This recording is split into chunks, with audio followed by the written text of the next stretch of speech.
Okay, I'd like to call this meeting to order. And Lisa? Roll call. Councilmember Deuce, Here. Jameson, Skit, Present. Zimmerman, Here. Mayor for a day, Alice, Ola.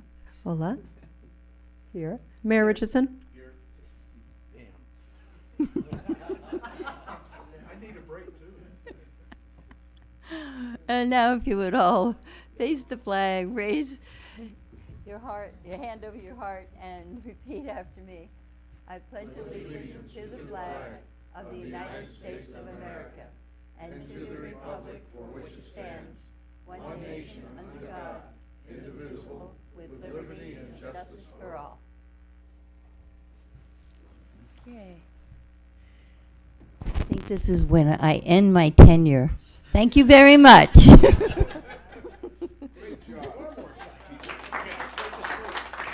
I think we need a recall. Nice. Nice chairs, too.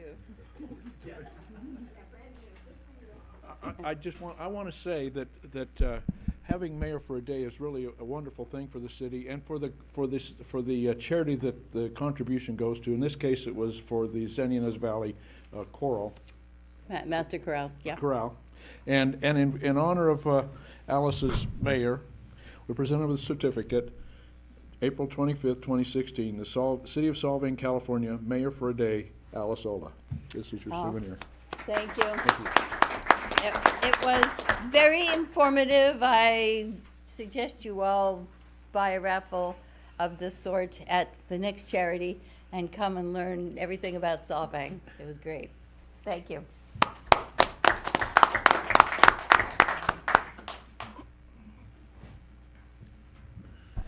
Thank you, Alice. I want to say that that I enjoy these Mayor for a Days as much as the mayors for a day are there too. And each time I go along with the tour, I learn something more about the city that I didn't know before. And it's been a great benefit for me, and it's a great benefit for the charities that that allow this fundraiser. Again, I thank you. City Manager's report. I just wanted to report this last weekend on Saturday the city got donated over 300 man-hours of work by some volunteers. The Rotarians in Los Paredos Boys Camp numbered about 50 volunteers and cleaned up at Sunny Fields. This included new bark and landscape boulders that were placed throughout the landscape area. In addition, the playground structure was restained and repainted where needed. And then the LDS church group, which was about 25 people, cleaned up City Hall parking lot, the planters and all the sidewalks adjacent to it. So we really appreciate that. In-kind donations exceeded $2,000. Nielsen's Lumber donated much of the bark and whatnot for the school, for Sunnyfield. So we really appreciate that. It really has helped our Parks Department to catch up on the maintenance of those two facilities. I personally want to thank the Rotary and the LDS Church for their contributions. The Rotary has been a real benefit for the city, and also the Rotary is responsible for the initiation of the Sunnyfield Park and to get it going. And it's just an important part of our city, and it's greatly appreciated. Public communications, written or verbal. At this time, please direct comments to the City Council regarding consent calendar items or matters not on the agenda but within the jurisdiction of the Council. Speakers are limited to 5 minutes. Tracy Farhad first.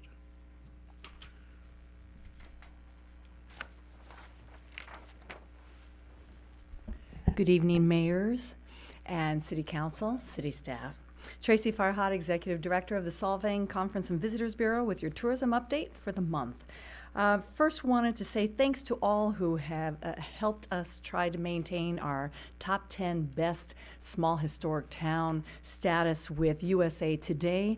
The voting closed today. We'll know in 3 days whether we stayed up top. We're in number 6 last I saw, and as long as we're at least in the top 10, we'll get all that great PR from that. So thanks. But it also takes sometimes applying for certain awards. We also applied for, and we're happy to be one of 4 finalists for the Sunset Travel Awards for Best Wine Country Town. So we'll find out about that in June. And of course, we will take advantage of some extra advertising in Sunset Magazine once we win that award. I like to think positive right up the top. And also just some additional feedback for our Taste of Solvang event. I gave you a lot of the stats last time, but we put out a survey to the attendees. We got 35% returned, which is great to hear.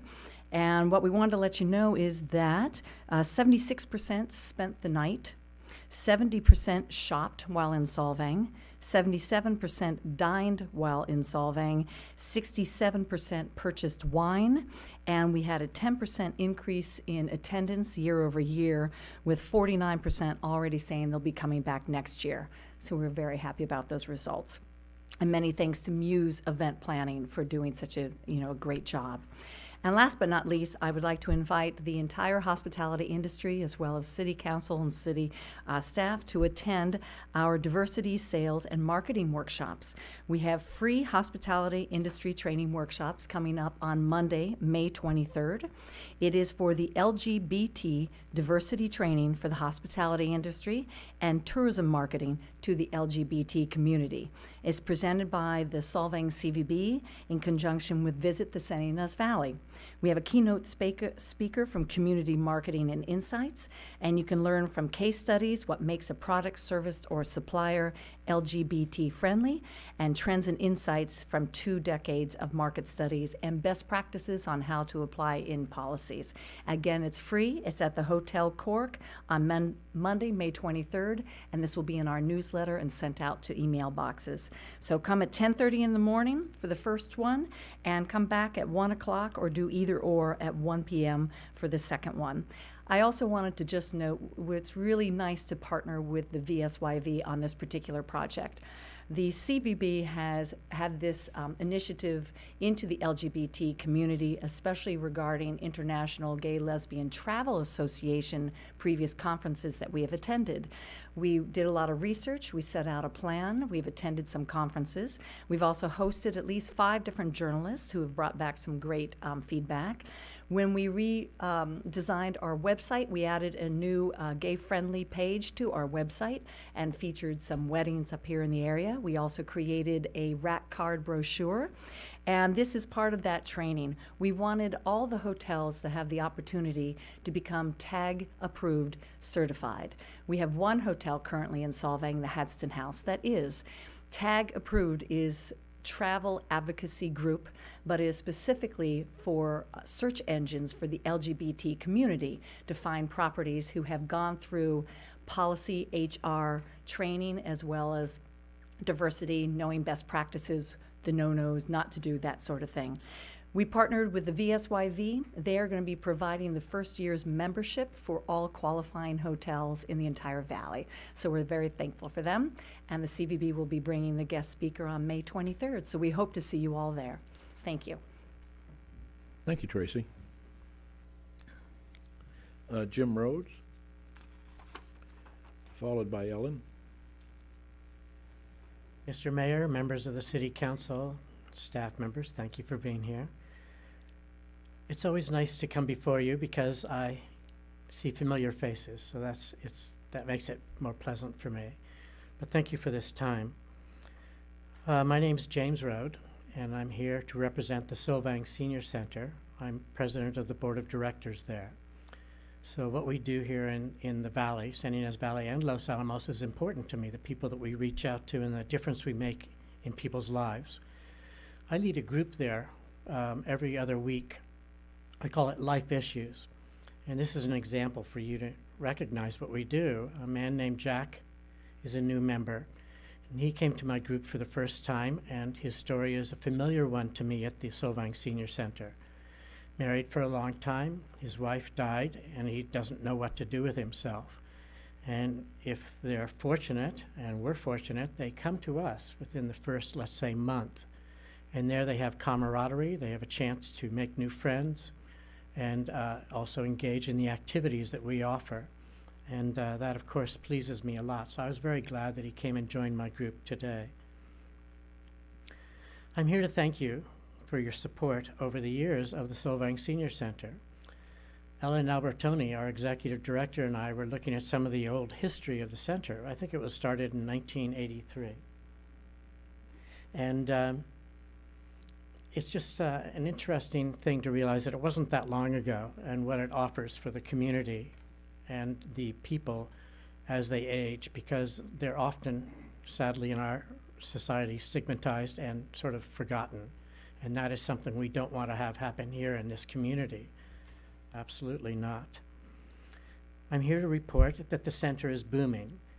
It's doing really well. We keep having new members come forth all the time. And I'd say we're averaging 15 to 20 new members, let's say, a month. And it's quite astonishing. One of our, we have a strategic plan, and one of the principles of that plan was to think outside the walls. I love that part of the plan because we don't want to limit ourselves. So we are a living proof of that, and we will probably be inviting all of you to some sort of celebration of our new Tai Chi garden, which is outside the walls but next door to the building. And that will give us a chance to have meetings, lunch, whatever out there, and get our people outside. And yeah, I'm looking forward to that up and running. I credit a lot of this growth to our executive director, who's behind me, Ellen Albertoni. She'll be speaking next because she's doing such a great job. And if the atmosphere is not conducive to joy and laughter, life, continuing to grow and learn, then we will not, of course, register the new members that we do. They have to feel something. They have to, most of them will come maybe for lunch or something, but they won't be back if they don't feel welcomed and a special environment there. And we offer that. So again, thank you for your continuous support every year, because without it, I'm not sure that we'd be functioning quite as well as we do. And I wanted to report to you that your investment in the senior center is not going poorly. It's doing very well, and the rewards are there for all to see. I invite any of you or all of you to please come and visit us. And if we know beforehand, I'll make sure to be there. That would be my pleasure. And again, thanks for your support. The money is well spent, and the rewards for our community are self-evident. So thank you very much. Thank you, Jim. Ellen Albertini?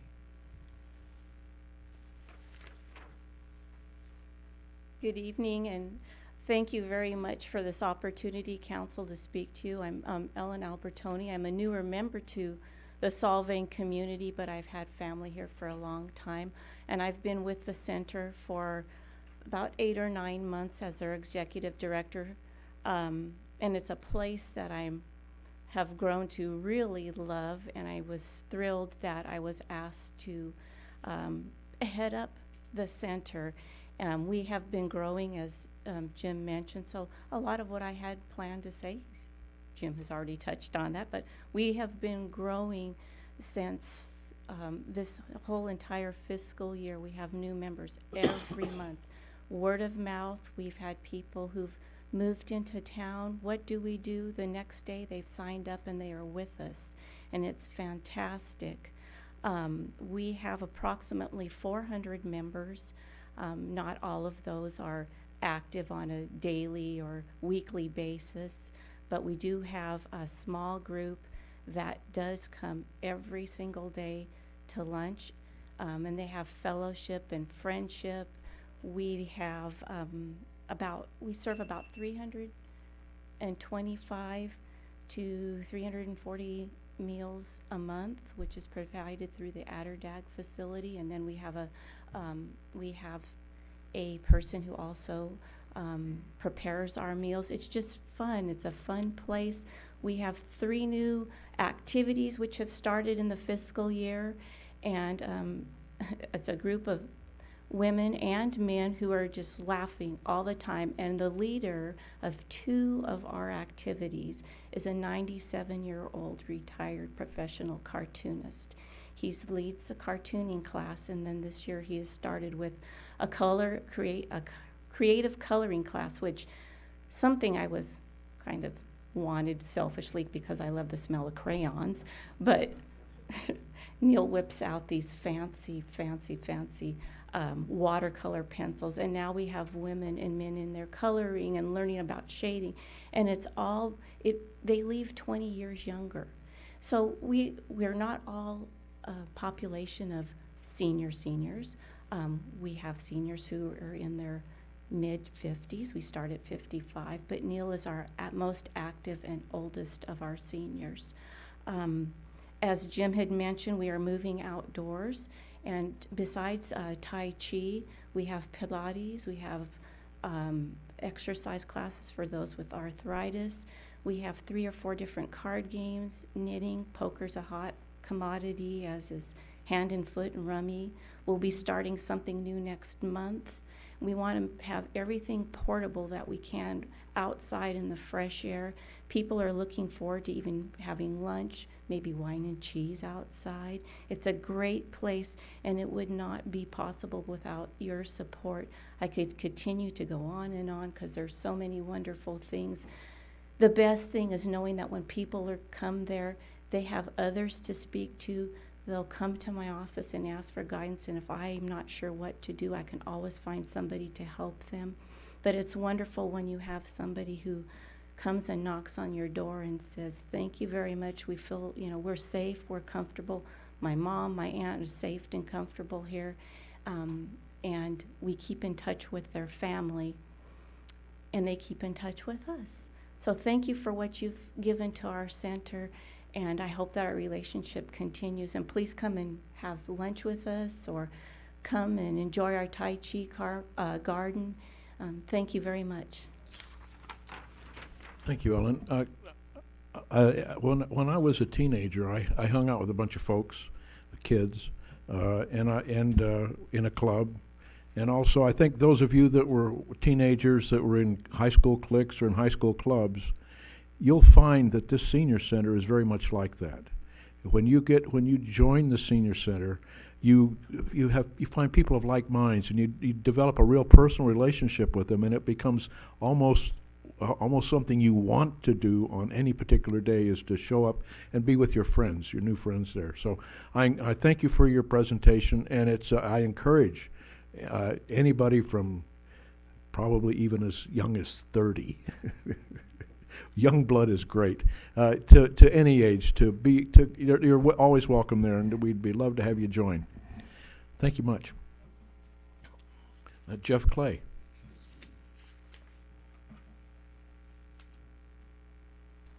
Good evening, and thank you. My name is Jeff Clay. I'm a citizen of Solvang, but I'm coming representing ID1 tonight, and just want to share with you how much we appreciated Matt Vanderlinden coming to our last meeting and expressing, I guess, the attitude of cooperation between the city and ID1. And I think it was spawned from a meeting that Chris Dahlstrom had with Brad and Matt regarding the petition with the state for the expanded reach on the river. And I just wanted to say that, that's such an important move, and we want to be right there with you guys to get the most water that we can for this valley. And I know in the past there's been animosity between the two, and I know I sound like a broken record. I've addressed this before, but what I want to say is I really think if there's any animosity, it's probably coming possibly from folks on the other side of the pass. And, there's plenty of associations, CCRB and COMB and others, that band together for water rights. And I can really see a day where we have an association maybe consisting of Lompoc and Buellton, Solvang and ID1 banding together for water rights, downstream water rights. And I just wanted to say that we very much appreciated the sentiment that Matt Vanderlinden expressed, and we're looking forward to working with you. Thank you. That's good news, Jeff. Thanks very much for that. Appreciate that. Fred Koval.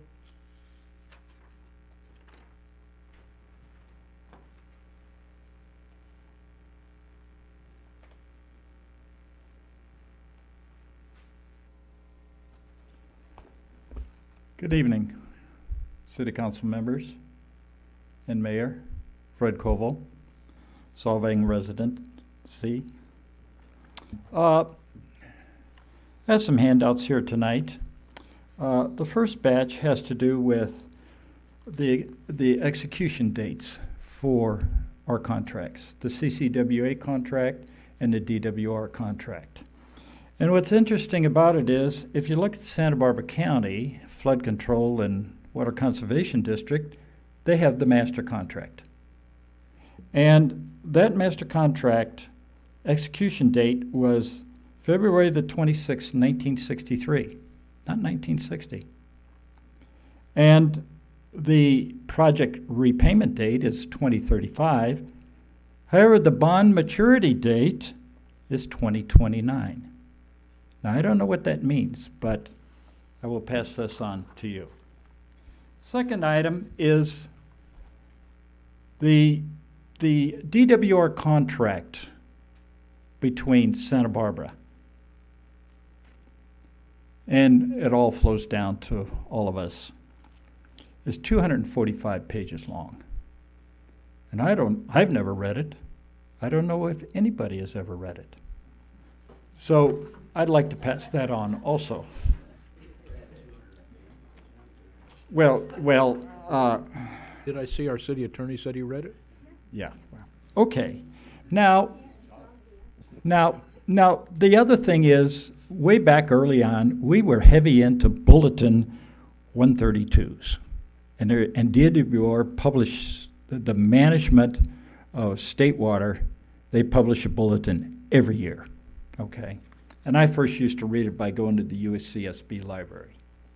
Well, I happened to look up the one today, Bulletin 132-14, which really means 2014. It was published in November of 2015, and it covers the period for 2013. So it's 2 years old, at least. So I'm really excited about waiting another 2 years to see what they're going to publish for us. It's only 541 pages long. Okay, I did attend the ID1 meeting and last Tuesday, the 19th. And I've got a summary here of all the items. I'm not going to belabor the details, but ID number one, unlike Solvang, doesn't have any connections right now. Can't get a connection. Although they surprised me by saying, well, they're thinking about they might do a handful in the next meeting or two. They did talk about the reservoirs, and they're filled up, and yeah, connections, yeah. Cannon will serve. That connection. Okay, so, and you know, we know that the governor did the 25% mandate. 80% of the water, or 82% of the water, depending on who you hear it from, goes to ag. We're to cut back, the domestic waters cut back from 8% to 6%. That's a 25% reduction. And people are starting to really, especially up around Sacramento, believe it or not, they're ignoring the governor's directive. So we're going to see how that plays out. ID1 is just like Solvang and all the other rest of the guys. Their expenses are exceeding their revenues, and we know they're going to solve it two ways. One, they're going to bring back the parcel tax, which will raise a minimum of $750,000, and it can be double that if they decide to, depending on what they need, so that the water rates won't be as significant, the increases. They talked about the CCWA bonds. Kind of interesting about those bonds that we're going to not approve tonight, but we're going to approve the finances that we create, our last 5 years and our future 5 years, just what it's going to be. And the problem is they approved it at their meeting. You guys don't get the resolution till tonight. See, cart before the horse, but that's okay. We can do that. Now, the big thing is the drought. This is the new drought. It exceeds the drought from 1947 to 1951. I understand, I'm almost done. So, Chris Dahlstrom reiterated that they can see the U.S. Bureau going from a 20% reduction in the lake yield. I hate to see us give up our 5 CFS in light of that. Thank you, Fred. Yeah, the rest you can read about here. The one big thing is latent powers. Just like to mention that, latent powers. ID1 has latent powers, and they have power over sewer, wastewater, stormwater, and anything else that they deem necessary to protect their water delivery rights. So there's a big discussion with Las Olivas and Ballard and where that's going to go. Thank you.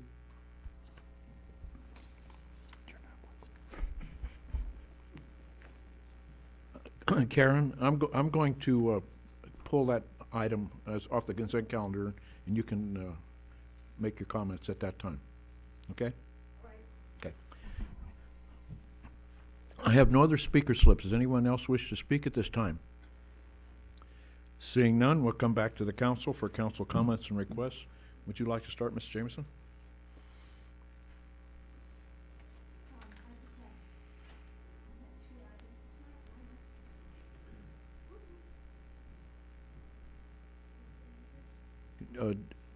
Ms. Jameson's mic is not working.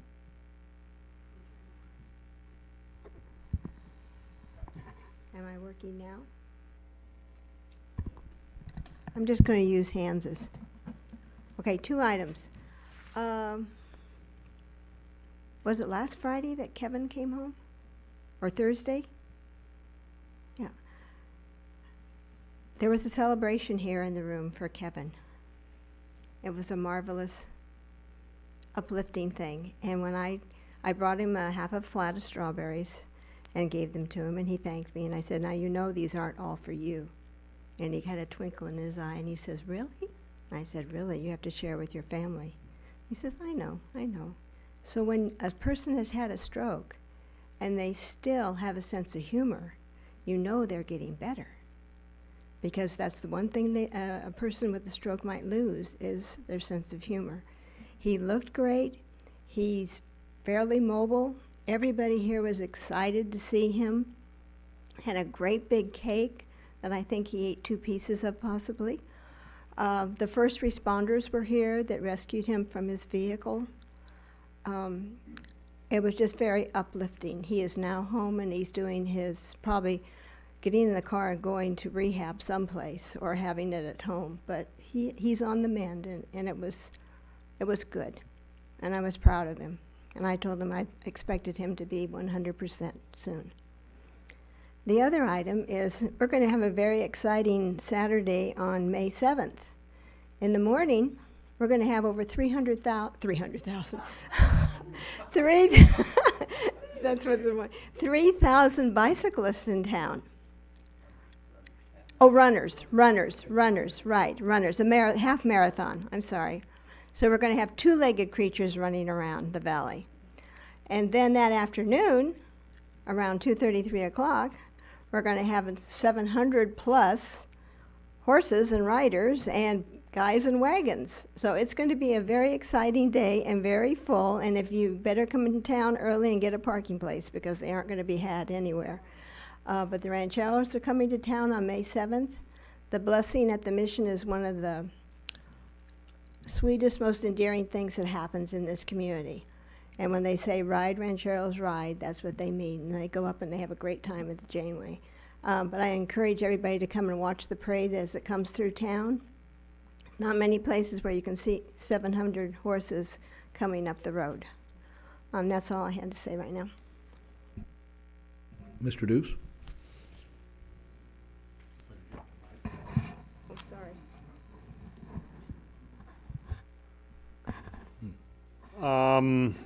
My comment was that Carla and I met Roy and Kathy at Tascadero for the league dinner. Got a great tour of the place. It's a neat building. Think we can get 4th floor council chambers? If you build 2 more stories, yeah. And to tag on with Ms. Jameson about the rancheros, that's what I pitched at the league dinner. Come see us at the for that weekend. So anyway, those are my comments. Mr. Skip? Some of the comments I was going to make have already been made, so I'm just going to congratulate staff on the new chairs that are up on the dais. They're very, very comfortable. Thank you, Mr. Skip. Mr. Zimmerman? Yeah, I have a request. A couple, maybe 6 weeks ago or a month ago, Hans and I met with ID1 in regards to a possible merger, and I want to see if we can get an item on the agenda for May 9th, a discussion with the council, so we can get some feedback on that and some thoughts, if possible. Sure. Seeing some heads nod. Yep, we can bring that back. All right, that's all. Thanks. I have no comments at this time. Is there any changes anybody wants to make to the agenda? Seeing none, we'll go on to the council minutes of April the 11th. Can I have a motion? Is there any corrections, deletions, or additions to the minutes of April 11th? If not, can I have a motion accepting, please? I'll move. Is there a second? Second. All those in favor say aye. Aye. Aye. Opposed? Abstain? Pass. On to the consent agenda. I'm going to pull item 5B. Is there anybody else who wishes to pull any other items? Lisa, would you please read item 5B? Item 5B, adopt resolution number 16 next in order, authorizing signers to perform investment activities with multi-bank securities. Can we have a staff report, please?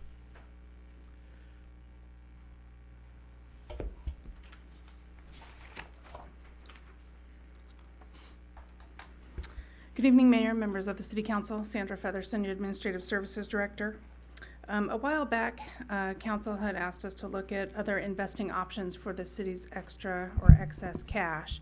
As you may know, that all of our cash right now that's not currently in the bank for daily operating needs is invested with the State of California LAIF program.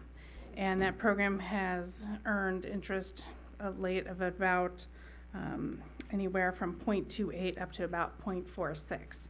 And so one option to look at investing, to make a little bit more money, was to look at other investing options such as CDs. And so we found a company that we looked at some, excuse me, some different options, and Multi-Bank Securities came and met with us and gave us their entire investment, all the documents that we need to verify that they would be an approved broker as according to our investment policy. They also offer a unique software that is proprietary to them that allows us to look at basically every CD or bond offering there is. And no other companies right now are offering that type of platform, so it allowed me to go in at any time and take a look at what CDs are out there. And they're going to work with us to develop some type of laddered approach, maybe like a 1 year, 3 year, 5 year CDs to help us invest depending on our cash needs and cash flow to help us earn better rate of return. So we're looking at anywhere from 1 to 2% based on the length of the term of the CD and the amount of money invested. And that concludes my staff report. Is there any questions of staff report? Seeing none, thank you. Karen, right?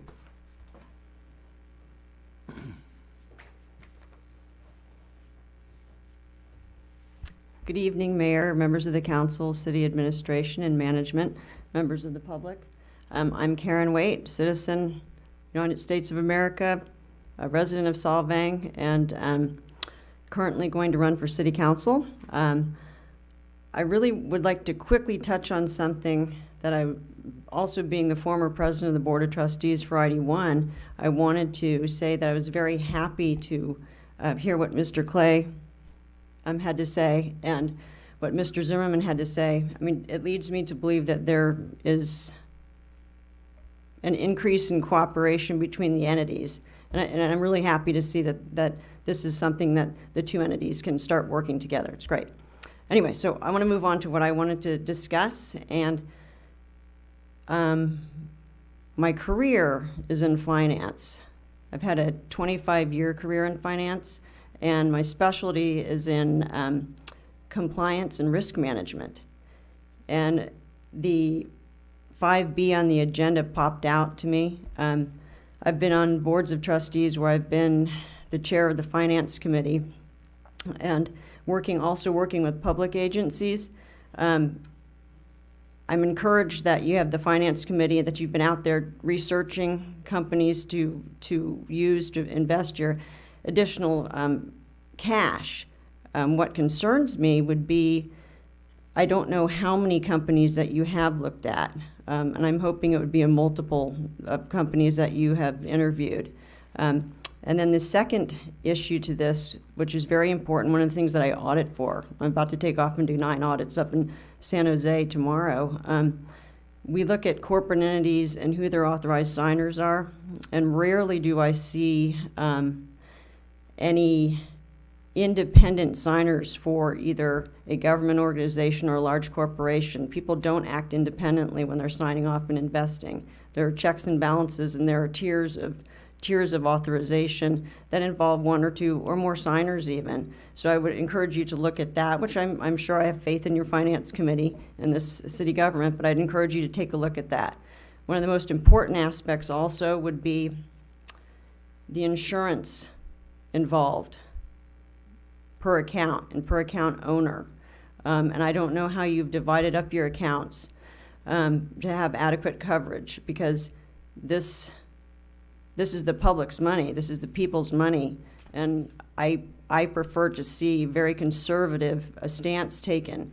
And although LAIF does not offer the rate of return, this isn't a gamble. It's not someone's private investment account. Then I also would take a look at who the individuals are that are doing the investing. And I know they're quite conservative. You're talking about muni bonds or possibly CDs. But I don't know what the registrations are of the individuals that may be making those decisions. So those are just things that I looked at just as a citizen concerned with the city, just off the top of my head, and not being privy to the conversations within the Treasury Committee or the Finance Committee. I would just urge you to take a second look at it and go out and maybe get other bids from other bigger entities. Aside from taking a look at the online platform, which was alarming to me, because that kind of opens up, can open up to fraud and having financial and sensitive information put at risk to the general public anytime you get online. I don't know what their checks and balances are. So I'm going to bet that most people didn't read the agenda and didn't look at this, but I did, because it's something that I'm very interested in. So just wanted to put my opinions out there and just give you some ideas. So thank you for listening. Thank you, Karen. Does anyone else wish to speak to this item? Seeing none, let's bring it back to the... Thank you, Alice, for your participation. Joe, same. Good night. Let's bring this back to the dais for discussion. Does anybody have any comments or discussion they'd like to make?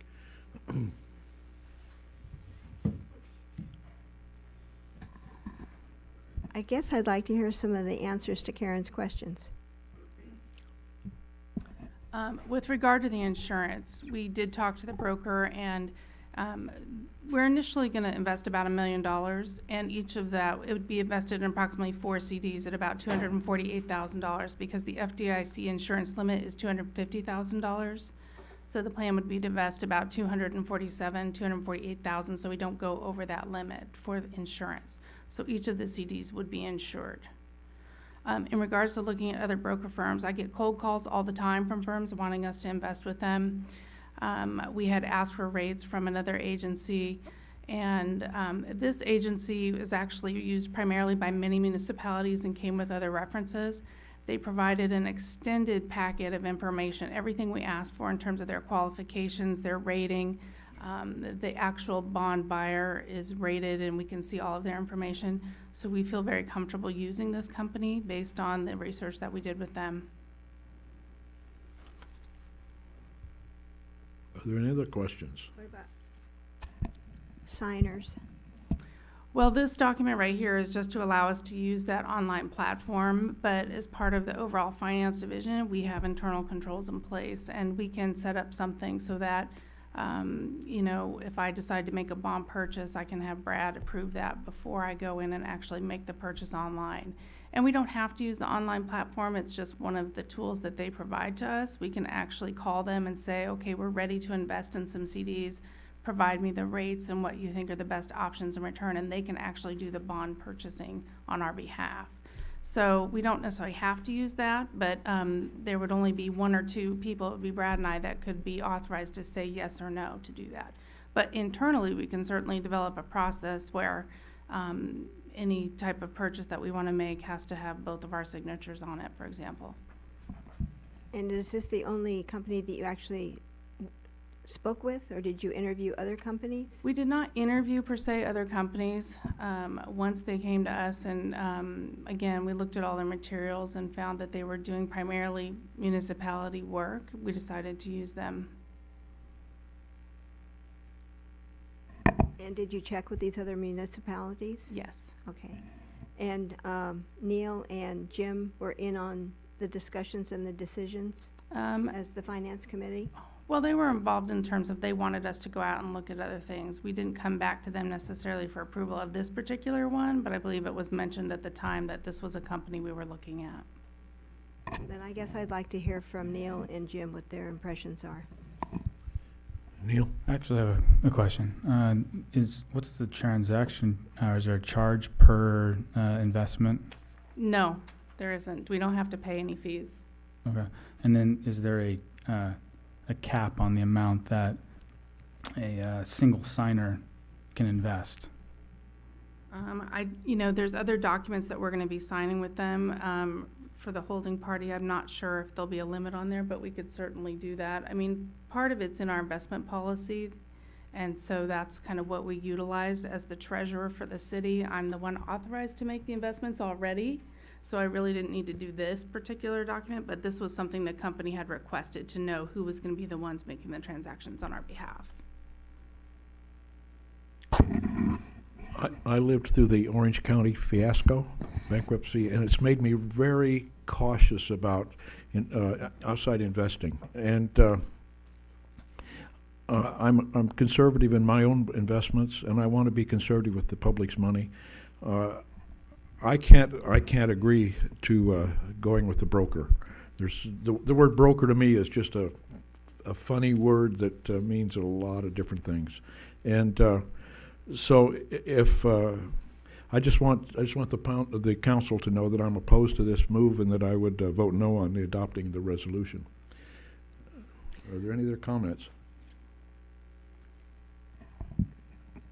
Well, I think as a member of the finance committee, that there should have been maybe more discussion so that you would be backing this, because this came from the finance committee. To be honest with you, I don't recall any meaningful discussion on this particular item during the finance committee meeting. Our discussions during finance was primarily the grant requests. The last time we met. Sometime back, I came to Sandra with a option with Fidelity, and I think I gave a packet. Yeah, you had that. Yeah. And that's kind of when I found out about this, and yeah, that's as far as that went. I wouldn't be opposed to investing, but I would like to see what other firms out there, what they have to offer, and just based on safety. But I like the fact that they, other municipalities work with them. I mean, that's a plus. We just don't want to get caught up in some kind of a smaller company that may, I don't know, go under. I can provide the information that MBS provided to us, but they're one of the largest securities brokers there is in the country. And so they are very reputable. We looked over their recent audit, and we tried to do it within the spirit. Our investment policy pretty much lines out exactly what the broker has to have in order to invest with them, and they were able to provide all of those documents. So our policy is very clear that we're not going to engage in any risky investments. It's liquidity, safety, yield. And so the CDs was the lowest risk in terms of finding an investment to invest in. And I feel much better having met with the president of the company coming here to meet with us rather than getting cold called by someone who says, you know, we can invest, you know, $250,000 in a CD. Here's what I'm offering this week, which tends to be the MO for all these other brokers Right. that call They're me. trying to sell something. So that was kind of part of the reason also that we went with them, is that they came out and provided all the backup documentation and walked us through how this process was going to work. Well, if it doesn't cost us anything, how do they make their revenues? That's a complicated question for them that I did ask, but they issue the securities and they also fund securities on the other side. So they make their money. Are they a market maker?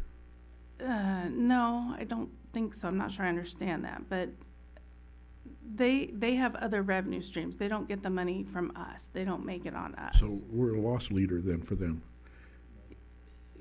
Well, I mean, they aren't in business as a gratuity. I know that. So no, they've got to but make they're their funding making money someplace. in other ways, but they're not making. And they're it on selling just they're selling other CDs that are not theirs. Yes. Actually, I'd like to table this particular item, and then you and Neil and I get together and Sure. discuss it in depth. Do you think? Sure. Would that be agreeable? That's fine. Okay, so we'll table this until some date in the future. We have to schedule a meeting. Is that all right with you, Neil? Okay, thank you. Thank you, Karen. Okay, with the exception of 5B, can I have a motion regarding 5A and C in the consent agenda? I will move that we approve consent agenda 5A and C. Is there a second? Second. Can I have a roll call vote, please? Councilmember Deuce? Yes. Skit? Yes. Jameson? Zimmerman? Yes. Mayor Richardson? Yes. On to item 6.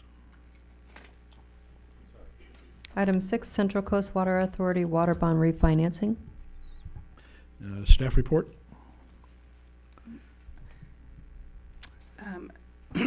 This item is a result of an action being taken by the CCWA, as identified in the staff report. They are refunding a series of bonds that they had outstanding. They have the opportunity to do that and reissue a new bond series at a reduced rate of interest. And so they're hoping for a significant cost savings to them at of about $4 million. And the portion that relates to the city of Solvang, we anticipate between $300,000 to $320,000 over the next 6 years. They're going to issue the bonds for the same term that the original ones were going to expire. So these bonds are going to term out in 2021. We are not a partner of CCWA, but we have been asked to provide additional information, and that's attached in the staff report, and it's an Exhibit 2 that's going to be part of their official statement when they issue the bonds. And so we provided historical and prospective information related to the water fund and water operations to be included in that official statement. And so really that concludes the staff report. We're just a small component of this, and they've decided to go ahead, like I said, and refund those bonds.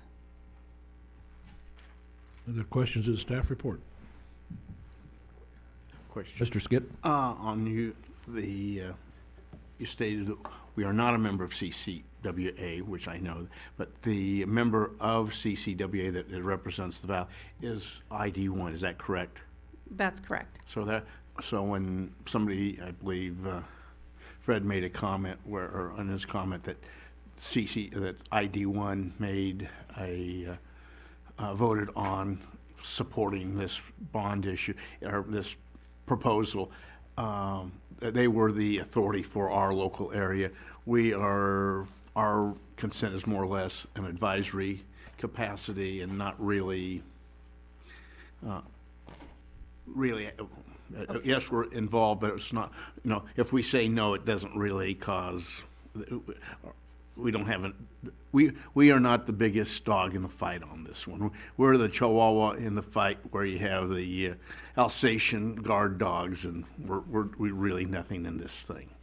Well, Other than the fact, if it goes through, we do save a substantial amount of money over the next couple of years. We are not being asked, Solvang is not being asked to approve or disapprove the bond refinance. All that's in front of you is approving the information that bond counsel for the CCWA will include in an official statement which they use to sell the bonds. And so in the spirit of cooperating with ID1, your staff and your legal counsel worked with bond counsel to make sure that the information they were going to include was correct. And that's when there was an earlier refinance of the CCWA bonds, the then bond counsel just worked with staff to make sure the information was correct.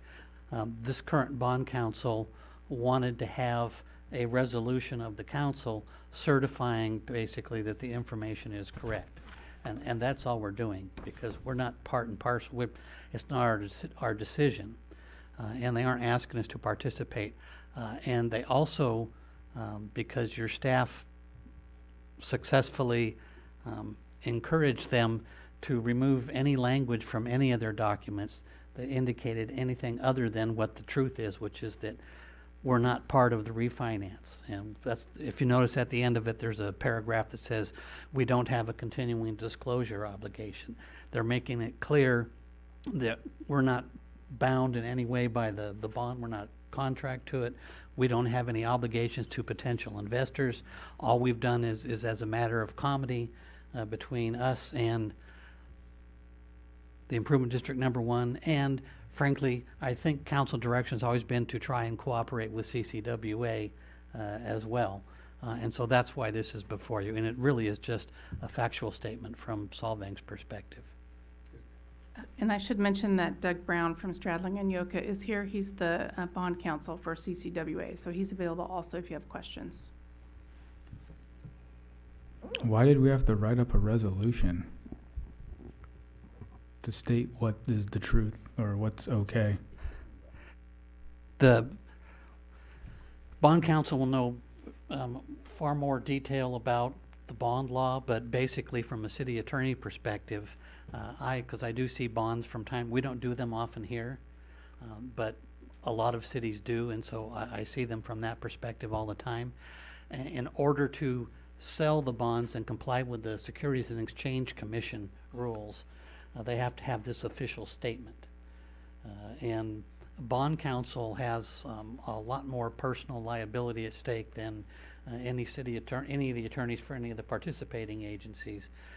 And so they're doing their due diligence to make sure that what they're stating in the official statement is true, in fact is, because basically they're going to be relying on us to have given them that information. Are there any other questions? Would you like to hear from the bond counsel? Would the bond counsel come forward, please? We don't know what kind of questions to ask, I guess is the problem. Yeah, my name's Doug Brown from Stradling Yoka. We've been bond counsel for CCWA since 1991. So we appreciate the cooperativeness that we've had with your staff on this. You know, the question was asked, why a resolution this time? I think that over time, the regulatory authorities on municipal bonds have become, like everything else, have become more interested in making sure the I's are dotted and the T's are crossed. So this time around, we've asked that all of the participating members of CCWA and all of the contractors and all of the subcontractors actually take official action by resolution so that we can document that the governing boards had the opportunity to offer any comments or corrections if they would like to do so. So that's why the resolution's before you. We are at this point, your staff just asked me to, if I got up here to update. At this point, all of the participants in the financing have taken action and approved their resolutions, other than the city of Santa Barbara and the city of Morro Bay, and they're both scheduled to take their action tomorrow night. Mr. Skid? In other words, we are having an acute case of CYA on your part. That's correct. Okay. The effect is that interest rates have dropped. We're financing a lower interest rate, same termination date of the bond? Yeah, it's really two things. Interest rates have dropped, and in 2006, the last time we refinanced, you were paying 15-year rates, because there were 15 years left on the bonds, so the rates were above 4%. At this point, you're only going to be paying 5-year rates, so the interest rate's like between 2 and 3%. So it's also partly the shorter term. So there'll be a substantial refund then because of lower rates. Yeah, if I think the savings as currently projected for all of CCWA is between $900,000 and $1 million a year. The share for you is about $65,000 a year if the refinancing occurs at the interest rates people expect. Thank you. Sure.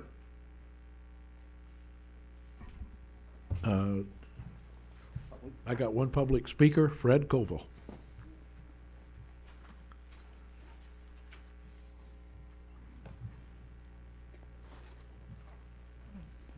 Fred Koval. I'd like to address just the paperwork itself. When I was at the meeting last week, it was Exhibit 2 to Appendix J. And I noticed that in your documents tonight, in the staff report on page 202, it says Exhibit L, okay? But then when you go down to the resolution itself, right after the now therefore, it says Exhibit J, which I believe is correct, because that's what they said last time, or what they said Tuesday night. Then when you go to Exhibit 2 itself, it goes back and says Appendix L, and I believe that should be Appendix J, okay? So Let's check with bond counsel, because there are lots of appendixes, and Solvang is, since it's not a member, it is in just certain sections, whereas the member entities in CCWA may have been in J and Solvang not, but bond counsel will. Now, wait a minute. When you look at what was inputted early from Solvang to ID number 1, which is in ID 1's packet, it does say J, not L. I'm just suggesting that bond counsel will know for sure which exhibit letter we should use. Okay, but all I'm saying is the preliminary information that you sent over to ID 1 does say J. So I just think it's a typo. By the way, when you look at what is in there, and you look at the disclaimer that ID 1 words are in their submission, it says they do not certify that Solvang's information is correct. Okay? They do not do that. And the same thing for ID 1. Nobody certifies that their information is correct. Whatever you present is what is taken, from my conclusion, is whatever you present is taken at face value. Simple. When you look at that data, if I was bond counsel, I'd be disturbed because of the governor's mandate. When you look at the numbers, the trend is down, not up. Now, you can say that, well, we're going to add 2.25% per year for the next 5 years, and things will equalize out. We might even have a little more revenue. However, there's price elasticity. The more you raise the rates, the more people are going to conserve. And the governor hasn't changed his mandate. So I'm very worried for bond counsel. In addition to pointing out the fact, when you go back and look at everything that you presented to ID number 1 and what ID number 1 said in their appendix 2, nothing's verified. Thank you, Fred. Is there anyone else who wishes to speak at this time? Does the bond counsel have any response to the comments?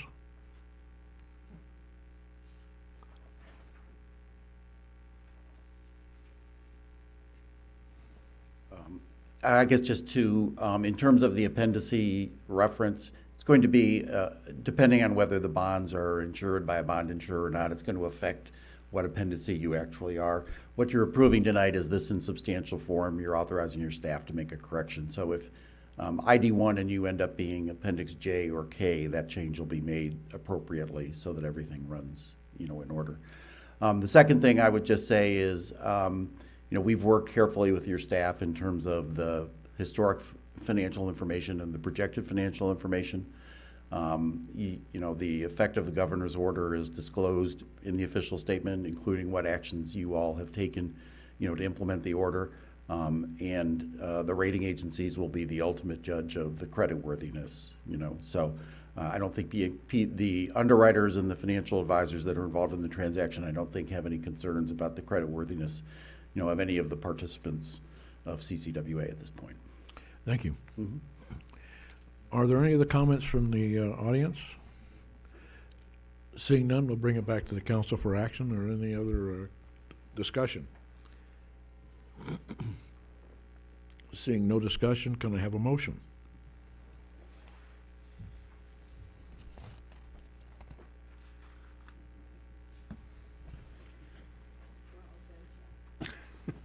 I'll move recommendation, adopt resolution number 16, next in order, a resolution for the City Council of the City of Solvang approving certain information for inclusion in the official statement relating to the CCWA authority refunding revenue bonds series 2016A, State Water Project Regional Facilities, and approving certain other matters in connection therewith. Is there a second? I'll second it. It's been moved and seconded. Will you call the roll, please? Councilmember Skitt, Yes. Deuce, Yeah. Jameson, Zimmerman, Yes. Mayor Richardson. Yes. That was passed with a 5-0. Thank you. And, Okay, Mayor Richardson, yes. I'm going to recuse myself on this next item. Okay. Okay? To the bond council, I'm sorry I almost ran over you. I wasn't paying attention. I was in a hurry. Have a good evening. Item 7. Item 7, award construction contract, Alisal Bridge seismic retrofit. Staff report. Alrighty. Good evening, Mayor Richardson, council members, Matt Vanderlinden, your Public Works Director and City Engineer.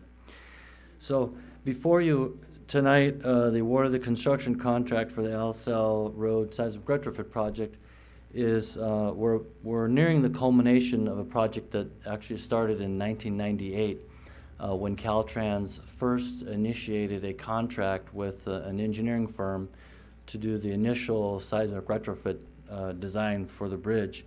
And through a series of unfortunate events, the project got delayed for many years. But at any rate, we've included in the staff report a diagram which is actually one of the construction drawings. It's sheet 2 of the set of construction plans.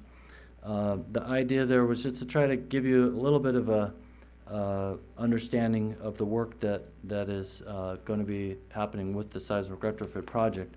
So the work consists of concrete, reinforced concrete, strengthening of the side walls of the abutments. The abutment is the part of the bridge where the bridge structure actually touches the ground on either side of the river. So they're going to be reinforcing the side walls of those abutments. They're going to be cutting into the road and drilling down and installing deep drilled caisson, reinforced concrete caissons, and tying the rebar for those caissons into the back side of the abutments. And then out on the bridge, if you drive over the surface of the bridge, you might think these are just expansion joints, which they are, but they're referred to as hinges. And there are sections where one portion of the bridge ends and overlaps another portion of the bridge, and that allows for movement from thermal expansion and also for seismic movement. And those are referred to as hinges, and they're also shown in the diagram in the staff report. But so there are cables that run through those hinges to keep both sides connected together so they don't pull completely apart and therefore one of them collapse. So the work on both of those hinges, the cable restrainers will be replaced with more heavy-duty cable restrainers at those hinges. So that's the work that the project consists of. And as you see in your staff report, we received 7 bids. 5 of the bids are below the engineer's estimate. The engineer's estimate was approximately $1,282,000. So 5 of the bids are below the engineer's estimate. Because of the complications and the red tape and paperwork to adjust the funding, the grant funding, the engineer intentionally tries to be a little bit conservative in their estimating, so that with the hopes that the bids will come in, or at least some of them will come in below the engineer's estimate, and we won't have to go back to Caltrans and the Federal Highway Administration and do a bunch of paperwork to get the budget adjusted to cover the higher cost. So that's why they try to be a little bit conservative in their cost estimating. But so after award of the agreement, an award package will be assembled, and we submit that to Caltrans. And once that's submitted to them, then we can schedule the pre-construction meeting. And if the contract is approved by you tonight, we anticipate beginning construction in mid to late June. And I did also want to mention, as far as the funding of the project, the total project costs, including engineering, construction management, and inspection, and the costs for associated right-of-way items, the total project cost is about $1.3 million. And the grant funding is, the city was able to obtain grant funding to cover the vast majority of that cost. We anticipate approximately $30,000 the city will have to pay of that $1.3 million. So it's a tremendous grant funding that we've received. And with that, staff recommends that the City Council award a construction agreement with Cushman Contracting in the amount of $785,890 and authorize execution of the agreement by the mayor, and also authorize the city manager to execute any change orders if within the contingency amount of $117,884, and finally approve an amendment to the professional services agreement with Bingle Engineering. They're the engineering firm who designed the seismic retrofit in the amount of $8,000, and authorize the city manager to execute that amendment. So that concludes the staff report, and I'll do my best to answer any questions you might have. Questions? Yeah. You have any idea why Cushman is so much lower? It seems like there's a grouping of 4. Your bidder 2, 3, and 4, or 2, 3, 4, and 5, that are kind of right in there together. Mm-hmm. Cushman's what, $250,000 below? Any or more than $250,000 below? Any idea? Is there something different with their bid? You got any ideas why they're so much lower? Well, we had to do a very thorough bid analysis on this project because of the grant funding and the potential for being audited in the future, and making sure we have answers to some of these questions. So what we found is we analyzed the bids. There were 22 bid items in the contract, and only 6 of those items was Cushman's price, the lowest price, bid price. So I'm not sure if you're following me there, but there's all these different bid items, and there was, in every case of all those 22 bid items, except for 6 of the items, there were other contractors that had lower prices. Usually 2, sometimes 3 had lower prices than their price. Maybe not a lot, but it's just that the total culmination of their bid was the lowest. So even though they weren't the lowest individually on most of the bid items, their total came out lower. And the other 6 items where they were higher, we also looked at those very carefully, and we basically identified the logical reasons for why that might be. So for example, just one example, the cable restrainer work consists of 2 bid items, and one of their prices was kind of low for one of the items, and the other price for those cable restrainers was kind of high. And so we added the sum of those 2 together, And we looked how that compared with the other contractors for those two same items. And we found two other contractors that the sum of those two items was lower than Cushman's. So what that means is the different contractors kind of devised different ways of allocating the costs and completing the work. And so, again, so Cushman for those two items, the sum of the two was slightly higher than the sum of those two same items for two other contractors. It's just that one of them was low, and they adjusted those two, so one was low and one was kind of high. And, you know, and so we don't know exactly why they did that, but that's, you know, they come up with their methods and how they allocate certain overhead costs and things like that. So we did what we felt was a very thorough analysis of the bid. We did also have a couple conversations with Cushman. We actually got on the phone with their project manager, Lee Cushman, and asked him exactly this. We went over those 6 bid items where they were higher. We said, hey, you know, we've got these bid items, they're higher. You know, you guys are substantially lower than the next lowest bidder. We're concerned that you're going to be able to deliver and complete the project. They reassured us that they felt totally confident in their ability to complete the work. The plans and specifications are very detailed. We issued 3 addendum questions came up during the bidding process, and we issued, just because we wanted to be extra careful and take every step possible to minimize any potential change orders later on.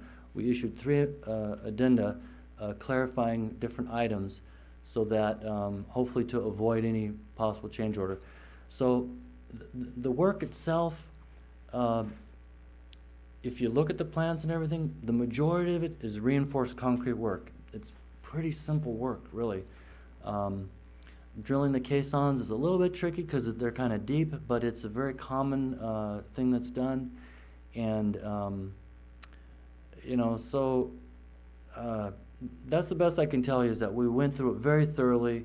We actually did get on the phone and talk with them, expressed our concerns, and they reassured us that they were going to deliver, and that they stood behind their bid, and they were confident that they could do the job for the price they gave us. So that's really we couldn't find any major flaw where we felt like it was non-responsive or something where we could reject their bid. So you know, we don't want to subject the city to a lawsuit unnecessarily also. So so we felt like we did our full due diligence and thoroughly researched and looked over all the prices, and so we, you know, that's the best I can tell you. But Okay, and I really appreciate the detail, Matt, and I get exactly where you're going with that. On some of the higher bidders, was there any consistency in one or two of the 22 different points where they were consistently high? You know, and I'm talking about bidders 2, 3, 4, and 5. Was there 1 or 2 places where they were consistently much higher than Cushman? The majority of that grouping. I'm not totally sure I'm Okay. following you. Okay. You were saying that there were 22 Bid items, correct. bid points. Right. Okay. With bidders 2, 3, 4, and 5, were there any of those 22 bid points where the majority of them were consistently much higher than Cushman? Well, or what was it? There was a majority of them that were higher, but not much. I wouldn't say much higher. It was kind of interesting as we looked at the bid prices. You know what we do when we do our bid summary and tabulation, we have columns for each contractor. Mm-hmm. With the so we have the quantities that make up the project, and their unit prices, and then we extend that. We multiply the quantity times the unit price and get the total, and then we add up all those line items, those different bid items. And at the end, we do an average of the bid prices, just to see that. Actually, we primarily do that to help us in estimating for future work, but it also gives us some clues to how far the low bidder's price is off the average. But when we looked at that, almost every single bid item, almost every single one, there were some contractors that had low prices and some that had high. I mean, there was a big range between the unit prices on the same item, and what that tells me anyway is they all devised different methods of approaching and doing the work, and they allocate their overhead costs differently to the different bid items. So basically, they were all weighting their bids slightly differently, and you know, so it was kind of unusual, but that's how it came out, and I don't really.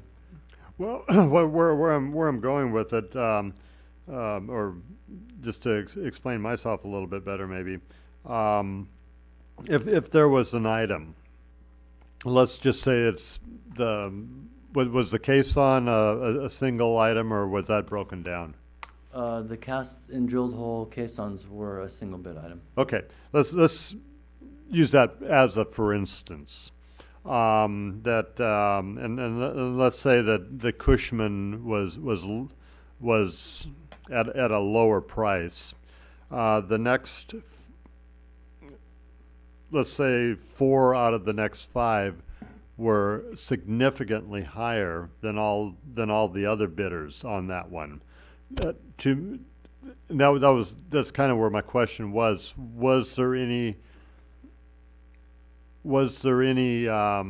anything like that you noticed in your bid breakdowns? Generally what I like to do when I'm looking at numbers, I'll throw out my high and my low, and really look at the middle to see where the numbers are running. It's just something that I've learned to do over the years, and it works for me. Now, if I take and I can find items where and I'm just using the caisson as an example. It might not be in there because I haven't seen the numbers, but if the majority of the middle bidders were significantly higher than the low bidder, then it would tell me that maybe the low bidder is missing something. Yeah. In that one particular area. Sure, I sure. get I the see averaging. I Yeah. totally get the Yeah, averaging sure, it out, sure. and that you can be low and still be high in areas. Yeah. Well, I think maybe like 2 or 3 items were like that, but just for example, like the caissons, the way Caltrans typically sets up their project specifications is the rebar is a separate bid item, paid per pound. Mm-hmm. And so with those caissons, there's a lot of rebar. Yeah. And so it's actually, the work actually is completed by 2 different bid items, not just the one. So so in most cases where it was off, there was some kind of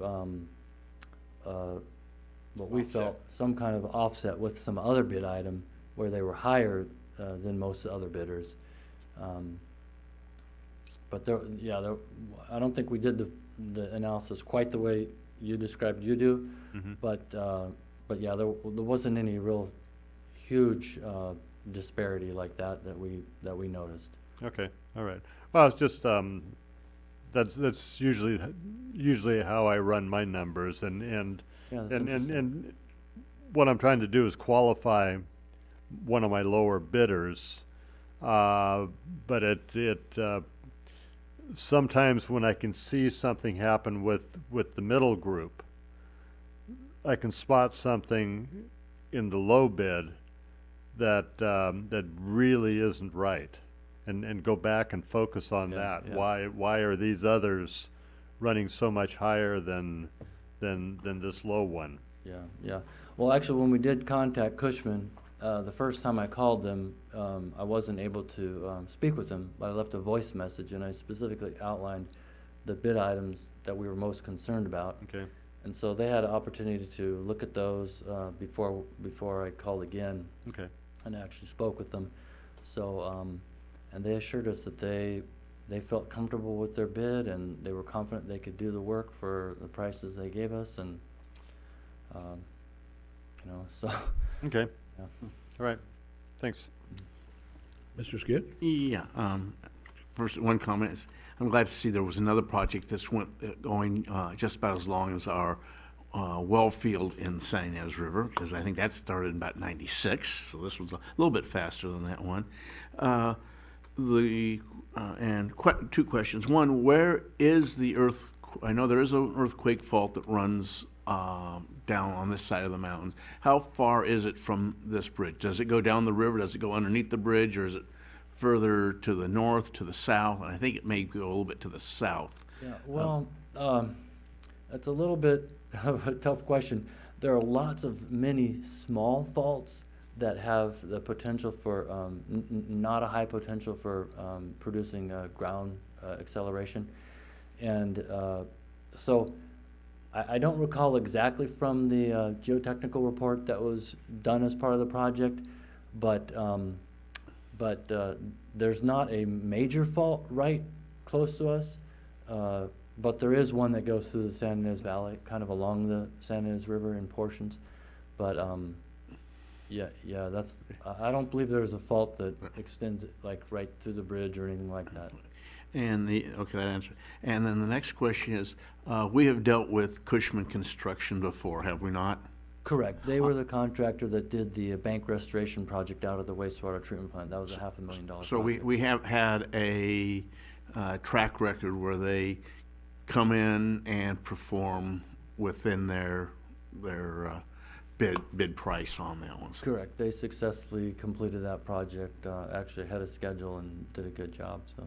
And the only personal comment I'll have is, we have not been in the lumber or construction business for a number of years, but I know when we were back in the 70s and 80s and early 90s, we did deal with Cushman Construction on numerous occasions, and it's been 20-some years, but they were a very reputable firm. So I have a feeling that they took a look at.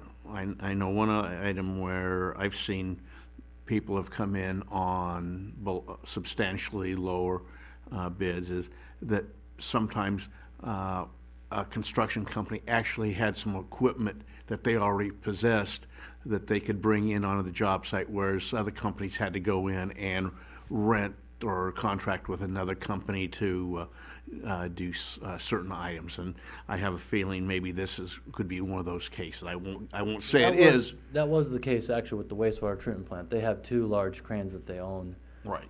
To do the pile driving that was done on that project. But so I'm not sure about this project, but that could be true. I think that I don't know either, but that could be one of the things. And if you own the equipment and don't have to rent it, it saves a lot of money. Okay, that's my comment. Mr. Zimmerman? I just want to acknowledge your thoroughness with going through the 22 items and identifying, where these discrepancies or where these little differences are. It totally makes sense, and I appreciate your hard work and everything that you do. Thanks, Matt. Thank you very much. Matt,